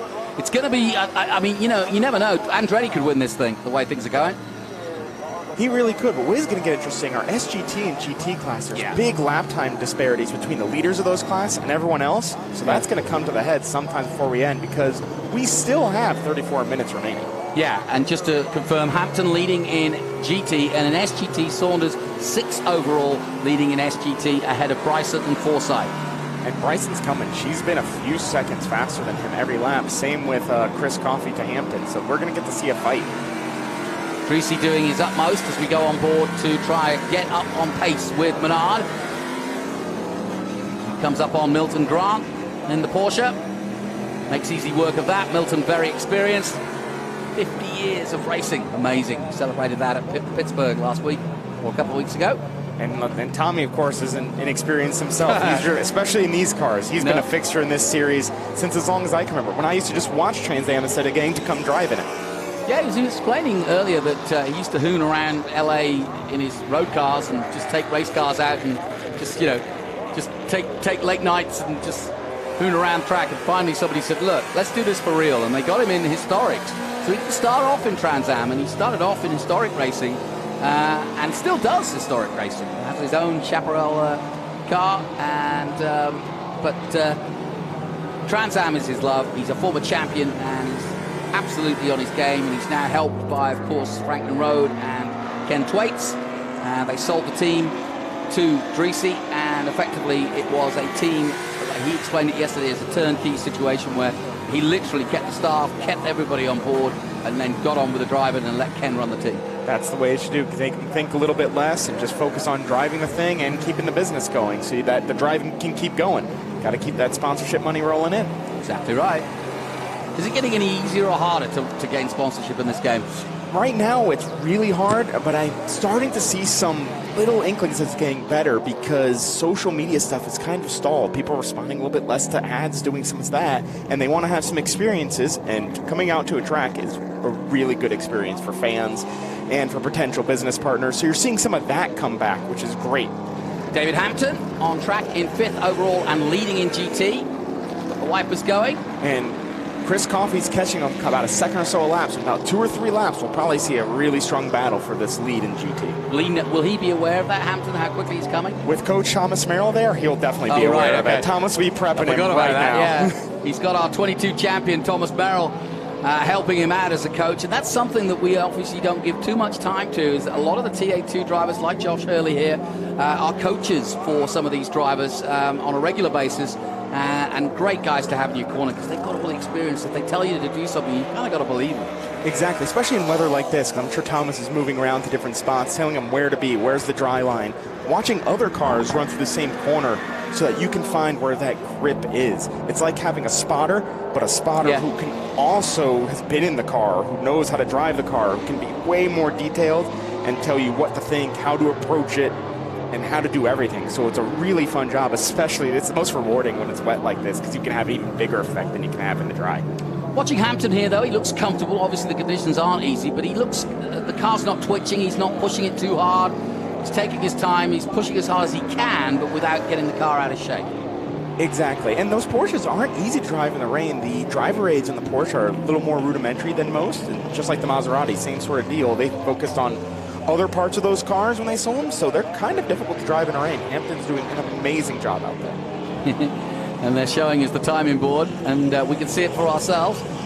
But at the moment, it's Menard, Dreesy, Dyson, Andretti up to 4th, but a lap down, as you can see. Hampton in 5th. We've been watching him as he smoothly goes about his business. Back on board with Chris Dyson, and the damage to the front now looking a lot better and a lot easier to see from. Yeah, being able to see is a that's always nice a plus. help. Yeah. It's one thing to say you know the track like the back of your hand, but it's another to try it out blind. and he's still going quick. He's actually going a little quicker than Paul Menard went that last lap, despite the damage. Yep. He's not quite going Dreesy's pace. Tommy's going very fast right now. I wonder if Paul got caught in some traffic. Well, these are the days that you really do earn your crust, as they say in England. Earning the money to go racing, and this is when the racing drivers do their utmost, because the skills involved in this kind of racing, where you've got way more power than that you need, and a lot more power you can make go wrong and send you sideways very quickly. And these guys now just sort of almost like ballerinas in racing cars, just tiptoeing across the surface here and making sure that they don't get too much input each and every lap. Exactly, and actually if we go to our timing screen right now, we can see it looks like Kaylee Bryson took the lead of SGT. And there we get him on screen right now. Nicely done. This is SGT. This is Kylie Bryson, and she's got Richard Forsyth right behind her now as they come into the carousel. This is where all that dirt experience pays off. If someone knows how to learn and adapt to conditions, it's a dirt racer. So this is really going to play into her corner. So she may be learning to the wet. It may be new to her. But dirt evolves even more than our tracks do in wet to dry, so she should be really used to having to relearn to drive the car during the race. Yeah, I've been impressed with Kelly. She got a diversity scholarship to help her out this year, and she's really taken to it and had some good results and gained in confidence as Dyson goes past both of them. And that won't bother her in the situation she's in. She's just trying to hold off Forsyth at the moment. And they're both trying to catch Hampton. And Kelly Bryson, though, leading in SGT. Forsyth right there. And Richard knows that this is a great opportunity in these conditions. And he's hanging on. She's not dropping him at all. No. So we're going to have a heck of a race here. This is really intriguing. So we've got battles throughout the 3 groups at the moment. And here we go. Forsyth for the lead in SGT. Onto the slippy line, but he maintains composure. Good job. Really good pass. Really difficult to do, especially when you hit that rubber spot at the apex. Similar cars. It's all down to the driver. And you can see a little wiggle there under acceleration downhill through the Bennett's Bridge Hall complex that is 4, 5, 6, and now 7. I promise I will get that right, but it's going to drive me to madness figuring out the new name. You can go with the traditional ones, that's fine. Let's see, how's Tommy doing? Well, vision not great. Vision not great. Main kind of just trying. I think he's just trying to keep it on the island because it's a decent points haul for him. I know Menard's creeping away, but Menard might be gone, so it's really focusing on that second place in points, I think. Oh, and it's always fun to have people battling right in front of you. Oh, that's a little too close for comfort. He gets past the Viper, but here in that complex, I'm just wondering if conditions are worsening again. Yeah, it's starting to rain a little harder, at least here in front of our booth. So, and everyone, all the lap times just slowed down a little bit. Yeah, so it is then, yeah. Yep, they're starting to creep up. And for you fans at home, if you're wondering, not that it's going to get there today, but when do you switch over to dries? There's a good little shortcut that you can use for almost any wet to dry race. If the wet times get about 10 seconds off what they run in the dry, that's time to come in and put on slicks. So I don't think we're going to see that today. 10-second factor then. Yep, and it works out of almost every track. Well, this is smart by Tommy. He is just biding his time. Knowing Tommy in the past, he might have been more aggressive, but he knows that the cars in front maybe dealing with as much as they can deal with at this point. He comes up on Hampton.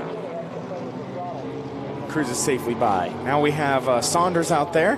Where's Saunders running? I think he's lost a couple spots. Yeah, he's down to 9th, and he's 3rd in SGT at the moment, so there's been some sort of issue for him. I wonder, did he get a chance to put on reins, or is he still going out on slicks? Oh, that would be impressive. He's crawling, and I wonder if that's the case. Point. Yeah, he is crawling, isn't he? I think he may still be on slicks. But also, as I heard the gearbox as he went through, it sounded like he might be stuck in a low gear. That's possible, or is he leaving it in a low gear to take that torque? Point, Poor man's traction control. Just go a gear up and let it be calmer. That's a good point. We use that a lot in these TA cars and the TA2 cars. Sometimes you can't put power down. It's better to put your foot down and go up a gear and take that torque away to make it easier on yourself. Well, Lee Saunders got bags of experience, so he would be knowing exactly what to do in the situation as he comes towards the keyhole. Mission Foods keyhole. And it's great to see the Mission Foods logo on almost every motorsport I see now. And it is Saunders on slicks. You confirm that. So that's why he was going so slow. And I think you're right. Your other point, which is that he's chosen that lower gear just to effectively make sure he doesn't spin. Yeah, he's just trying to keep it on the island. That's a long day when you're out there on slicks in these conditions. He's doing a great job just surviving. Sometimes it's all you can do. Wow, what a war of attrition we've had here at Mid-Ohio, and it's far from over. 24 of the 45. Dyson is going good at the moment and closing the gap quickly. Dyson's laps last time out a 150.1, and the others, or Dreesy in front of him, was 54. So, but he was stuck in traffic. That's a good point. He was stuck behind the Porsche, and Tommy, good patience out there. Good patience out there for Tommy, not taking any risks, trying to bring home a good points position. Yeah, you could make a good point. I'm looking at Paul Menard. He did a last lap of 148. So Dyson pretty close to Menard's times, but obviously with that slightly broken car, won't help matters, but Dyson won't let that affect him.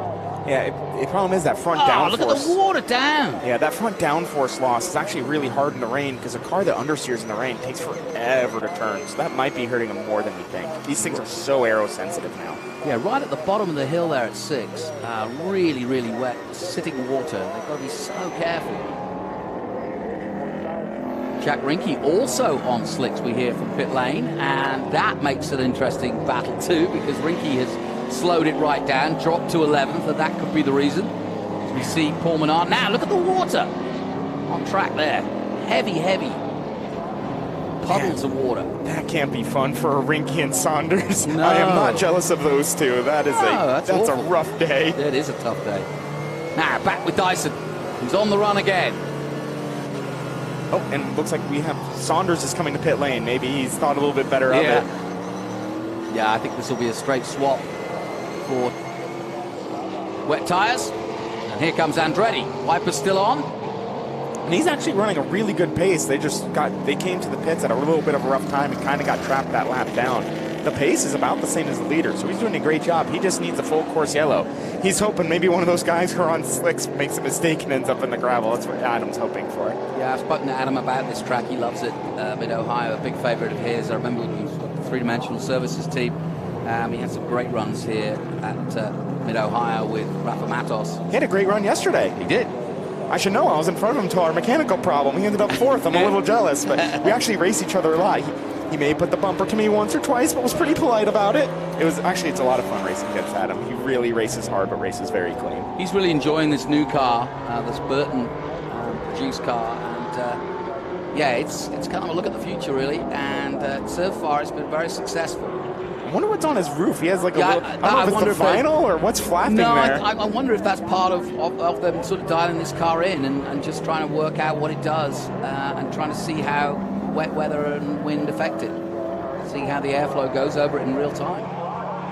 So in comes Saunders, but there doesn't seem to be a lot of work going on. I wonder if maybe he didn't have rain tires. He's just and he's just discretion can be the better part of valor sometimes. Yeah. Well, he's an experienced peddler. It's Lee Saunders. Loves his racing. He's always a joy to talk to. So loves what he does.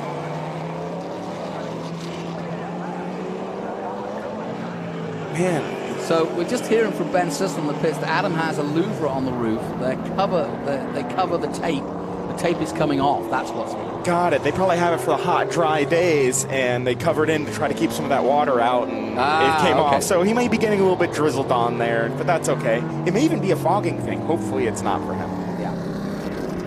But thanks to the Ben on pit road getting that to us. Always fun to hear some good info.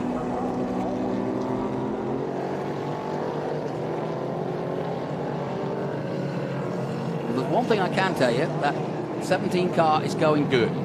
Previous lap, he was 13 seconds down, now only 11 to Dyson. So things are changing quickly as we're on the 27th lap of 45. This is far from over.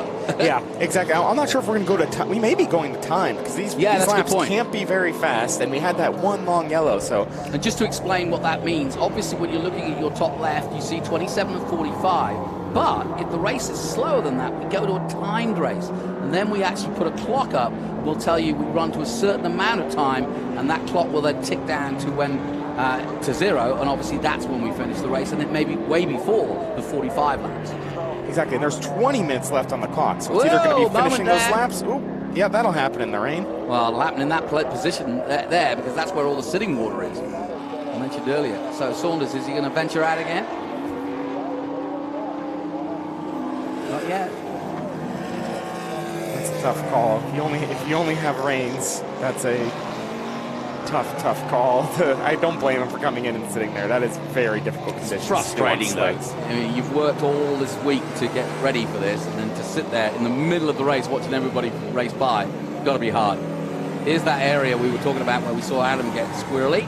Yeah, it's really squirrely even in the dry there because you're coming downhill. When the hill bottoms, the front of that car hits that bottom first, of course, and it compresses that front suspension, which gives it grip, and then brings the rear around because the front gains more grip. So really easy to get sideways there, especially here in the dam. Menard, Tracy, Dyson, that's the top three. Andretti coming fast in fourth position. Hampton leading in GT. And Forsyth now at the front in SGT. Cracking race, and there's Menard again. Brightening up, is it? I wonder. As he comes under the bridge where his rival went off, Dyson that is, into the barrier. And he has enough of a gap that I'm sure he's just toning it down. If he keeps it on the island, I'd be shocked if any of them can catch him. So if I were him, I'd be toning it down, trying to run nice, consistent laps. Not too calm, because it's really easy to get out of your rhythm driving too gently. But just find this nice pace where you make no mistakes and bring it home. And I think Paul Menard will come with the win if he can do that. Well, Menard looking for his fourth win of the season, and like you say, just might want to just knock it back a little bit just to make sure that he doesn't make a foolish mistake or lock up like Dyson did, because even the very best can get it wrong as we watch the Lucas number 8 of Tommy Dreesy diving in and out of the Mission Foods keyhole and down the back straight, which is where a lot of the water is. There's two really heavy water places, which is right here, down the back straight. That doesn't affect you because you're not moving the car too much. But it's cooling down the wet tires. You'd be surprised. That little kink on the back straight, you actually see it with Tommy. He can't go flat in it. That kink in the wet is a corner here. Is it really? Yeah, if you watch Tommy go through there, he can only do about half throttle through the kink. Even in the GT cars, the kink in Mid-Ohio is super, super slippery. And we just got word it is a timed race. And we have, as you can see, 17 minutes and 40-something seconds on the clock. So now it is a race against the clock. And you've got to be willing. Now, okay, let me put your driver coach on. You've just got the information. We now know it's a timed race, 17 minutes left. What do you tell your driver? If I'm sitting out there, I'm getting the calculator out and seeing how much pace I need to close that gap in time to get there. Yeah. And if it's too big of an ask, I'm saying, all right, we're not going to get it. Just bring it home. If it's close, if it can catch him within a minute or two, it's go for it. Let's go get him. I'm sure that's what the guys on Chris Coffey's wall are doing. At least one of them probably has a calculator and taking out their phone and figuring that out. Because he's been catching Hampton about 4 seconds a lap. I haven't done the math yet to see if he can catch there, but I'm sure Forsyth is on maintaining for SGT, and Paul Menard's maintaining, because they definitely have a big enough gap. They can relax, drive a comfortable pace, not too slow, because again, it's really easy to get out of your rhythm. The big mistakes sometimes happen when you're trying to go slow because you dropped your concentration, it doesn't feel fast. There's a happy medium, kind of like a jog instead of a run, but you don't want to walk. And if you're still confused by what's just happened, we usually go to, say, 45 laps, and that will give us the right window to allow 100-mile racing of racing, and also it gives enough time for one fuel load, because we don't refuel during the races, to get to the end of the race. But if you've been going slower, as we have because of the weather, and then we go to a timed race because of the same reasons.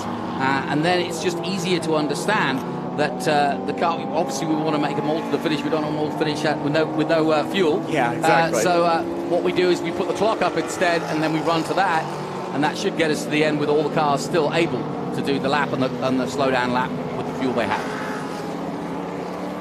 And it's getting even closer in that GT class because now it's a 6-second gain for Coffee. So I think we're going to get to see a little show there. But I think all the others are kind of stable. Everyone's in that bring it home sort of mode. And there's an extra reason to really be cautious and bring it home. We race again next weekend. Of course, No one's going to be going back to the shop. They're going to turn around the cars here at the track for the race next weekend. Yeah, Road America. So you really don't want to have much damage leaving here. Well, Dyson just drifting by Rinky. That's just Kaylee Bryson. And in case you're wondering why they're going by Rinky so quickly, he is out there on slicks. Slick tires. So he's doing a fantastic job. That may look slow. That is one of the scariest, fastest feeling things you can do. He's doing a fantastic job in that car. And the Emco Gears lap leaderboard tells us that Paul Menard's had 16 laps at the front. Dyson had 13 laps at the front. But it's been between these two for most of the season, and it is again here at Mid-Ohio. Fascinating race. And certainly from Dyson, you could write a book on what he's done today. Always scary to pass around the outside there, but I mean, you have to. You can't sit back there, but it's always sketchy, especially here in the wet. And you can actually notice he's putting the car in the tire tracks to everyone else. Those rain tires evacuate so much water, it actually is drier directly in the tire track. So he's purposely seeking those out. We are being that precise with the car that you're even aiming for individual tire tracks to find grip. And if you're watching at home, keep an eye on Chris Dyson's hands, because you can learn so much from the hands of a racing driver. And I'm sure you'll be the first to tell me, Josh, if you see a lot of movement, you know that the guy's struggling like hell. Exactly. He actually looks pretty decent. Yeah. And again, I think he's kind of on that same, we've got what we got, we're running third, can we bring it home there, try to keep Adam Andretti away from him, and just try to bring home that third to not lose too many more points to Paul. Well, Andretti's still running slightly quicker than Dyson ahead of him. Dyson did a 149.5 and a 148.1 by Adam and Andretti. We see a response from David Hampton to the Chris Coffey pressure. He picked up the pace. I'm sure that's Thomas Merrill going, hey, dude, if we want to win this thing, we got to go. We got to go. We got to go quickly. This is tough. Very tough indeed. I mean, Mid-Ohio is a tough track. They've resurfaced it. It's not as bumpy as it was, but then throw the rain across it and suddenly it gets even harder. Yeah, exactly. You can even see Chris here in the back straightaway can't go fully flat. Yeah. He has to lift the throttle. Yeah. This is one of the only straightaways that you have that where in the rain, the straight becomes an actual corner. It's really, really difficult. It's interesting because I would never have thought that because it just looks like a simple kink. Yeah, it's even in the slower class cars. Like you would think GT, in our GT class, it wouldn't be like that, but it is. It is so slippery back there. It's unbelievable. I've scared the living daylights on myself first time here in the rain going, it's a straightaway. Oh, goodness, no. It is slippery, and it really gets hydroplaning. I think it's some of the water runoff from that forest. It makes it very difficult. I think I saw a yellow flag board out here when we were on board with Chris, but I don't see the incidents. Maybe it was a debris flag. A little hard to tell because it looks like he has a little bit of fogging or something on the right. Granted, it's all clear where his head is, so he's seeing great, especially with that hood not in his face anymore. Yeah, that helps. So Paul Menard continues to lead and looking for his 4th win of the season and 3rd consecutive win. Yeah, right now I think all my eyes are on that GT battle on timing and scoring, and if Adam can catch Chris Dyson. I think those are our 2 battles we have left, because Adam is coming. Yeah, but unfortunately, I'm looking at I was doing the calculations in my head. He's quicker than Dyson, but will 12 minutes be enough to catch him? I doubt it. I do too. And I'm trying to do the same math with the Coffey and Hampton battle. That one I think is a little closer. Well, now I stand corrected because now I look at it differently when I visually see the gap rather than just looking at the timing. And you can actually see as Dyson exits the keyhole, Adam is coming in, and he's not that far behind at all, really. He's 7 seconds back, and he gained 2 seconds that last lap. Yeah. If he can keep that gain up, he can barely get there. Wow. Come on, Adam. And I only say that not just because he's a co-commentator with me, but we'd love to see some challenge to Dyson's real dominance of TA in the last few years for his 4th title. And Chris is sitting in there going, I don't want more challenges today. It's been enough. He doesn't want another fight, but he may have one on his hands. Back with Dreesy. And like you say, I think the smart move now for Ken Thwaites and the team is to bring this home and pick up the points. Yeah, it's nothing wrong with the 2nd place. And again, we'll see how slippy. He's still only at half throttle on that back straightaway, barely gets the full, and then he'll have to lift for this king. I know it looks not like it's Yeah, not a you're corner, right. but Yeah, it is absolutely what he did. unbelievably slippery. Learn something every day.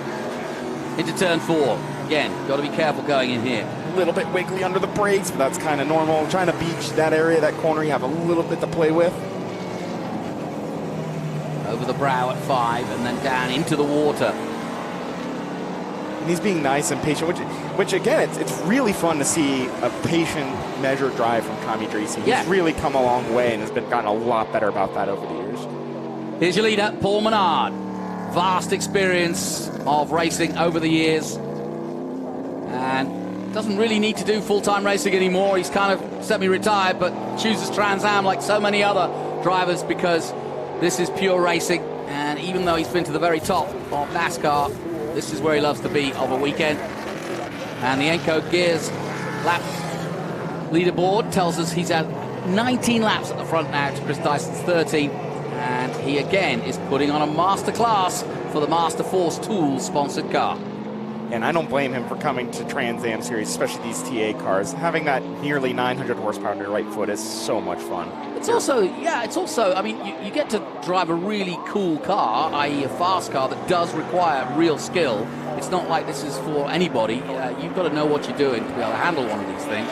But the other thing is, I think the fraternity that they're in and the sort of the paddock atmosphere is something that they enjoy being in. Exactly, and it's a really unique series in another way. This is the only series I've ever been a part of where it's such a blend of road racers and the NASCAR side of things. Yeah. It's kind of the Venn diagram between road racing and NASCAR is and Trans even Am. more so with the youngsters now. Yeah, so you get a lot of cross-pollination for that, and it's fun to learn from different sides and how we work things differently and get to work with those guys. So it's just a fun series to be in as far as like paddock atmosphere because it's that cross. And I think same for the fans. It's those who like road racing but also like stock cars. It's just a really neat nexus. And we have smoke pouring out of Adam Andretti's car. Oh, no. He's coming past our commentary position. We haven't picked it up yet, but here we can see it, and he's just gone bang. Right down the main straight. And oil and water do not mix, so No, hopefully they do not. everyone will be on the radio getting their drivers to be to the left on the main straightaway. Well, that could bring out a massive caution, and it has.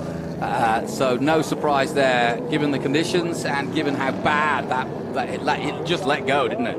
Yeah, nothing he can do about that. That just let go in a big way. Really sad to see.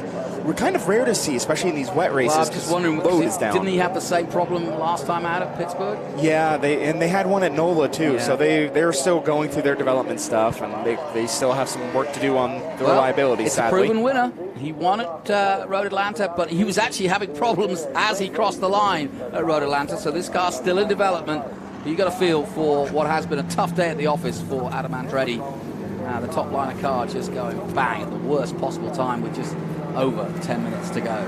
I feel for him, but at least he had a good day yesterday. That helps a little bit. You're not going to leave here too sad with a good result in TA2 he had yesterday. So bad for the team, little frustrating day for Adam, but a good job done across both days as a driver. Yeah, and also, double duty. That's a tough one. In massive heat yesterday, now in the wet conditions. So he's had a busy weekend. So they're letting him know that not only are we under caution, but there is big debris stroke oil on the track. And I'm not sure if they'll get back to green, but if they do, we'll definitely have a fight on our hands with Dreesen and Menard and Coffey and Hampton. So I like your enthusiasm. I don't think it's going to happen. I don't either, but I can hope. Yes, you can hope. Yes, you can. What a fascinating race this has been, and it's not over, but we're under caution. We're coming to the closing stages. There's the safety car. It isn't out yet. We have a full caution, and they're just waiting for the leaders to come by. But I will say, Trans Am. Oh, and Dreesy's in the gravel. Oh, no. Of all, I mean, that's how quickly. So Dyson's been off. The top three have all been off now. Yeah, that tells you how hard it is. And this shows you what I was saying before. Sometimes taking it easy is harder. We've been under caution. Yeah. He relaxed, dropped that focus a little bit, and boom, clearly had a moment. Hopefully we can get a replay of it, but I'm sure that's what happened. It's so easy to do. When he's buried. He's right in there. He cannot move. Yeah, it's such deep gravel here. It's a great thing for safety, but once you get it stuck in there, you are stuck. Yeah, it's not even worth trying. Like you say, you were in that gravel yesterday, and well, not that one. I made it through. It wasn't yesterday. It was the first practice day. I made it through, barely. But it's thick, isn't it? Oh my goodness, my desert racing background got to come back to the 4A because that sounds fun. It's jumping over. These are like little whoops. You can actually see how they're carved up. They're actually like a foot or so tall, and you really get bounced up in there. Well, let's head down to Ben Sissel. He's with the Lucas number 8 team.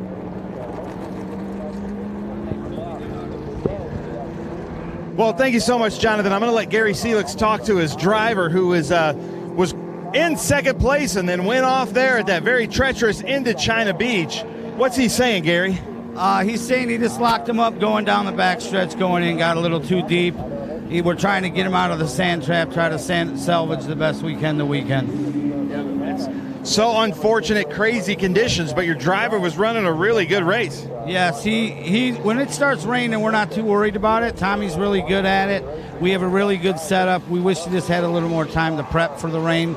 We didn't think it was going to go rain as bad as it did, but we just want to get out of this sand trap, see what we can salvage out of here, and go on to the next. Go on to the next, yeah, because we're at Road America next weekend. But you guys may not know this, but as soon as Amy Ruman gave the driver start your engines, it started raining, didn't it? Yeah, it was. There's no signs of it on the radar that it was going to be like this, and it just opened up on us, and we got lucky, dived in, got rains.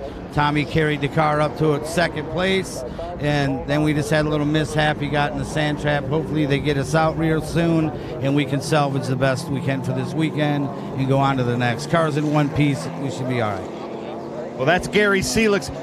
Gentlemen, back to you, but I'm going to walk down here and try to talk to the Burton Racing team, find out about Adam. Yeah, go for it. And you can see the gesticulation there from Tommy Dreese. He's trying to get them to get him out of there because he knows that if he can finish this race and not be stuck there for the rest of this few minutes left, he can get a result out of it and some points. Regardless of where he ends up, he's going to score decently. Yeah, exactly. So he really wants to get that thing moving. It's so hard not to get frustrated in this situation. The corner workers are so nice and they're so well trained. The first thing they want to come do is ask if you're okay, make sure. In this situation, we're having anything. You're like, I'm fine. Just get me out of here. Get me out of here. Go, go, go, go. Really tough to stay calm. I'm sure you can see he's a little worked up in there. It's very frustrating. Yeah. But yeah, that's what we talked about. It's so easy to just let that concentration lapse once you get it's caution. I get to relax. It's so easy to have an issue. Especially. He's trying to will them on quicker, but they're going as slowly as they want, or at least as they are expected to do to try to protect the car. But he's saying, no, just get me out of here.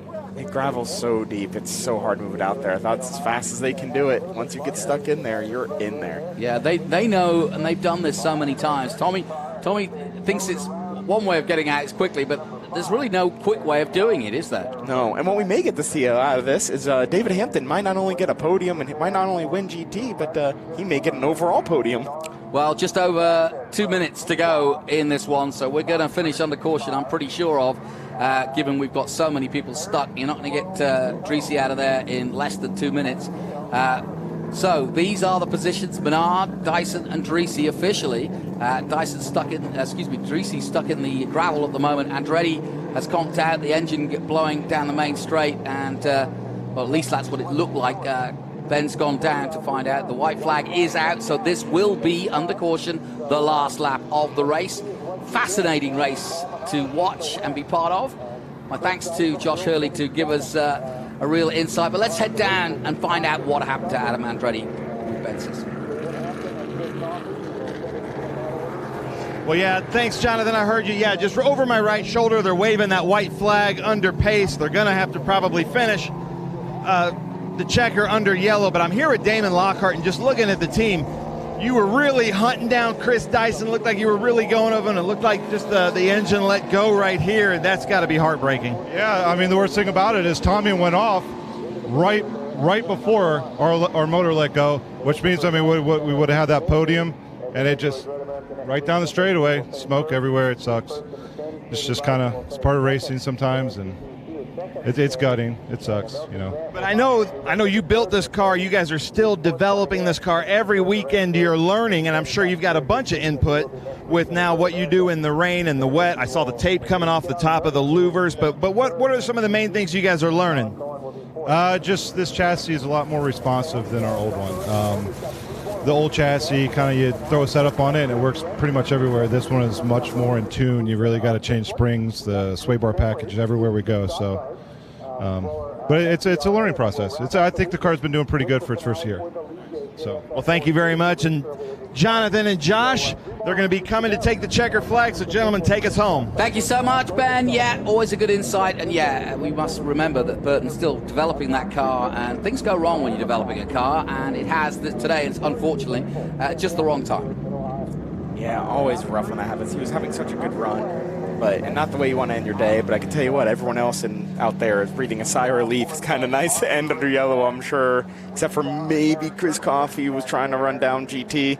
That was a treacherous race. I'm sure everyone's happy for it to be Rinky over. on his slicks is happy. Rinky on his slicks is probably going to be kissing the ground when he gets out of there. It's like being in a pilot. It's like being a pilot with a broken plane and stuck in the air. It could not have been fun. He's going to get a podium out of it. So let's just confirm as they come down the hill for the last time and through Thunder Valley and hit the carousel for the last time under caution, I add. It's Menard who's going to take the win. His third in a row. It's going to be 3 in a row for him. Dyson will take second place despite crashing out. Hampton will be third overall and first in GT. That's a turn up for the books. The weather playing its part. Coffey in fourth. Then Dreesy is seen as fifth overall at the moment despite being in the gravel at this point. Andretti is out but is down as sixth. And then the leader in SGT, another win then for Richard Forsythe in seventh overall. Bryson will take second, having started from the pole, and should be pleased with that, I think. And Milton Grant will take third. Ricky will come across the line in 10th overall and third in GT. So there you go then. Paul Menard, under caution, not a spectacular finish, but he'll take it 3 in a row for Paul Menard. And the Master Tools, or Master Force Tools, number 3, Paul Gianalosi and his team doing the business. And you were right. We got to give a special shout out to Jack Rinke for surviving that whole thing. Yeah. Never being off track that we got to see on slicks. That is a drive of the day if I've ever seen one. Yeah, no question. Well done to everybody competing in that race because that is so hard to do. And I think Ben's right. Literally, the minute that Amy Ruman called for the drivers to start their engines, the heavens opened. Yeah, and you know what? That made it a great racing for the fans. I'm sure these drivers, as tough as it is, that's those stories that last for a lifetime. That's the most fun. Looking back on it, it may not be the most fun in the moment. At the moment, no. But looking back on it, those are races you really enjoy as a driver. And MCO confirms that 23 laps led by Menard. And what a season he's having. He increases his lead again over Dyson, and Dyson's got a hill to climb, no question, in the second half of this season if he's going to take another championship. But you never count him out, and it's going to be a real battle royal to the end of this one. Paul Menard, very deserving of that championship lead. He's done it again at another new track as he did at Pittsburgh, so this is all new territory for him. And then racing in the rain, he admitted at the start that he'd not raced this track ever, and also has turned a lap in wet weather, so well done. Absolutely. It's a tough place to learn how to drive in the rain, and he's going to be a weapon next week at Road America because he's from Wisconsin, so I'm sure he's been around there a few times. His results then, Paul Menard with the win, Chris Dyson in second place, both TA, both Ford Mustangs, and in third, David Hampton. Very rare we get a GT up that high, but the Porsche of AR Motorsports takes third overall, but more importantly for him, wins the GT class. Chris Coffey second, a little help from Josh Hurley. In fourth place, Tommy Dreesy fifth. Richard Forsythe, a winner in SGT, and Adam Dreddy is classified as seventh. Milton Grant eighth. Kaylee Bryson in ninth position, and Jack Rinke on those slicks. Amazing. What a performance in 10th. Further down, Cohen, Saunders, Dollenbach, mainly without wet tyres for those remaining. Amy Ruman, though, did have a crash into the gravel, and John DeGainer came in early as well. My thanks to Josh Hurley for coming in and helping us out. Let's take a look at some of what has been a full of highlights race. Well, we started off in the possibility of rain. We saw drizzle right from the get-go, and you can see it on Dyson's visor there. And everybody tiptoed through the opening salvos until this happened. The McNichols 23 going off, and that was her Amy Ruman out of the race. Then Chris Dyson, a very scary moment, locks up going into turn 1 and then hits the barrier heavily. And all 3 of the top 3 having an accident of some sort during the race. Dyson got back out, but then came problems for Dreesy. He beached it at China Beach. But in the end, it was all Paul Menard for a 3rd in a row. Fascinating race. I bet you, like you say, there'll be some stories after that one. Exactly, and honestly, I'm jealous. I love races like that. They're so much fun. It's the ultimate challenge, isn't it? Really, I mean, like I said, more power than you need, and just, you know, it's all about your skills and patience. Yeah, and even if sometimes you can't see, it's just an adventure going out there in the ring, 'cause you never know what you're going to have to live through, and overcoming that adversity is part of the reason almost became racing drivers. It's a little bit fun to have to suffer through stuff like that. Yeah, no kidding. Though I don't think Paul was suffering too much. He had to learn how to drive in the rain, but to give us a master class on becoming a rain driver. He figured it out real quick. Be interested to hear what he says. He's always straight to the point and doesn't mince his words, so I'm sure he'll have an interesting comment or two after what was a really interesting experience for Paul Menard. And that team will be happy. They did not have to use any of those Master Force tools like they said in the beginning, Exactly. So they had a great day. And here he comes. Tough day at the office. He'll take it. So high five from the team. Let's head down to Ben Sissel, who's ready to take our winner on and hear what he has to say about a very tough afternoon in Mid-Ohio. The sun's out. Yeah, of course. Yeah, thank you, Jonathan. The first thing Paul did, he got out and it's like, well, now the sun's out. You know, that's just perfect. Soon as we gave the driver command, it started raining. Soon as you come into victory lane, it stops raining. So, but what a crazy race, but that had to be a little bit weird for you. Awesome race. A lot of fun, honestly. I'm going to get my butt kicked if I don't tell my daughter, Remy, hello, and Bo, my wife, Jennifer, back in Wisconsin. So I'll come see you guys soon. Fun race. I mean, I was a little apprehensive at first with, you know, when to switch to wets, and we missed it by a lap. I mean, Dyson did the right thing to put him on early. We thought it was going to dry out, and it just came down harder. So luckily, we did get that caution to put on our reins. You know, we were already committed to putting on reins, and then the caution kind of helped us not lose a lap. So then I thought we were racing Adam. You know, Dyson took off and Adam was there, and then Dyson had his issue, and we're racing. I thought we were racing Adam, but I guess he was a lap down or something. So I got to look at what happened there. But awesome car, fast in the dry. I learned a lot in the wet. Made me a lot better driver in the wet.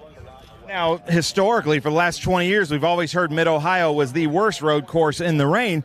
But now with the new pavement, how would you rate it? I've got nothing to compare it to, honestly. Compared to Lime Rock, which is the only time I've driven one of these in the wet, it was in qualifying. I felt like you could move around a little bit more. It wasn't quite as line sensitive here as it was in Lime Rock, but awesome facility. Lots of fans out there, man. It was really cool doing the cool down lap and actually seeing people, you know, sticking out the rain. And these Ohio fans are pretty awesome. So thanks for staying. And then next week, you got to get this thing going, getting ready. The 3GT team has got to look. Tony's already started, and now you go home, racing in your home state. That's got to feel good. Yeah, you know, I just thought of something. I was on the radio. I said, we got a little break. We're racing next week in my home state. I'm like, I'm going up to Wisconsin this week, and we're going to drive over to Elkhart. So great, you know, really looking forward to having friends and family come to Elkhart. And it's going to be an awesome event next week. So we got our work cut out for us. You know, everybody shows up ready to go in this series, and we got to keep working at it. Well, Paul Menard, congratulations. Master Force Tools, Menard's 3GT team, nice job. Great championship day. Where is David Hampton? Let's talk to David Hampton, because, man, what a great day for a Porsche. Absolutely. Come on. That was so much fun. I'll tell you, just try to stay on track. You try not to make mistakes. Yet, you know, the guys behind me are still driving pretty fast. And so I just had to keep going, try to be consistent and make it happen. It was just a heck of a lot of fun. The fact that we won a rain race is a crack up because it rains so much in the Northwest. So I'm pretty damn happy about that. Yeah, exactly. That was a nice, bright and sunny day for Bend, Oregon, right? Exactly. Yep, all fun. Really great. It's fun to race with all these guys. The track was incredible today. It was incredible yesterday. Today it was dicey, but it was just a bunch of fun. I had a really fun time. Nice job. Congratulations. all the way from Bend, Oregon, clicking this one off of his list of tracks that he wanted to do. And then this battle right here, Richard Forsyth, Kaylee Bryson, that was quite a battle. Richard, nice job. Thank you. I appreciate that. What a battle it was. Oh, my gosh. She is a heck of a driver. And, you know, we are gentlemanly drivers also, so we don't punt people off. And, you know, I was patient and took our time, and I saw a spot and I kind of went for it. And so, you know, just doing our best to deal with the conditions as they were. But, you know, I've had a lot of practice in the rain, actually in the Optima series, and so the time I got by here was squirrely. I was sliding, it was flat tracking, you know, and just had a great time racing with everybody out there. And you know, it was a little perilous, but it was awesome. Congratulations. We're going to have some fun down here at Mid-Ohio Sports Car Course. Jonathan, I'm going to send it back up to you in the booth for F4. Yep, that's coming up in a moment's time. But before we do, let's turn our attention to the highlights from some of the action for the SGT and GT, which are great battles all the way through, and really enjoyed it. So let's have a look at some of the highlights from them. Well, no one could have predicted the conditions. It was going to be tough, and the only man who stayed out on the slicks, everybody else coming in for wets, was Rinky. And Coffey doing a good job in the traffic graphics car.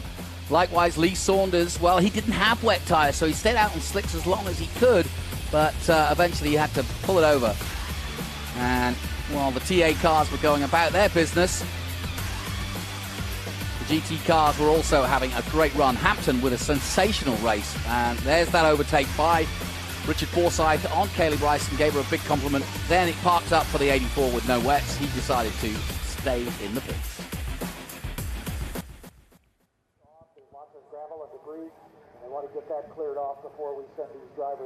And don't forget, if you want to see the highlights of both the TA2 series and the TA series, tune in on Thursday night on MAV TV, because at 8 p.m. Eastern, we get underway with the highlights of TA2, and that's followed directly by, at 9 p.m. Eastern, the highlights of the race you just saw, TA, XGT, SGT, and GT. And if you fancy telling your mates and your friends, go for it, because it's a good race. All right, well, that finishes our coverage of TA racing, but more to come from the Speed Tour, and there's more action to come as we've got more great races. So stay with us if you're on the live stream, but that's it for TA coverage.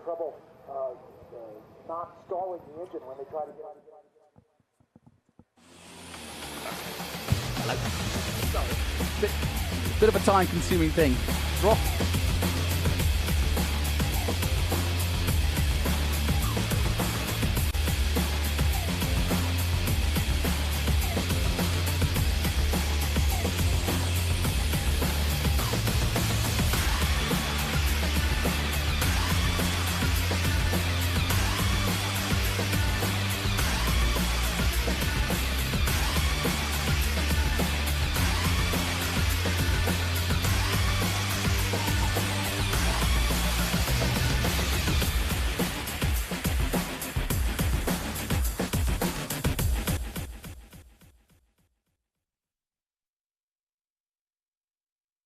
Finished second. He is second in the points for the Atlantic Racing Team number 24, 13 points behind Statty. Third place finisher was Alex Crosby. That's his first podium of the season. And that drew him a little closer to Connor Roberts, just in front of him. Connor ended the race unceremoniously on his lid, if you will, as he had some contact with Pablo Benitez Jr.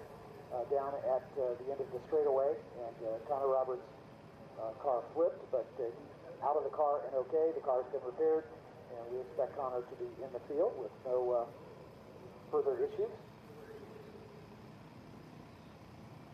Pablo Benitez third in the points for Scuderia Fuel.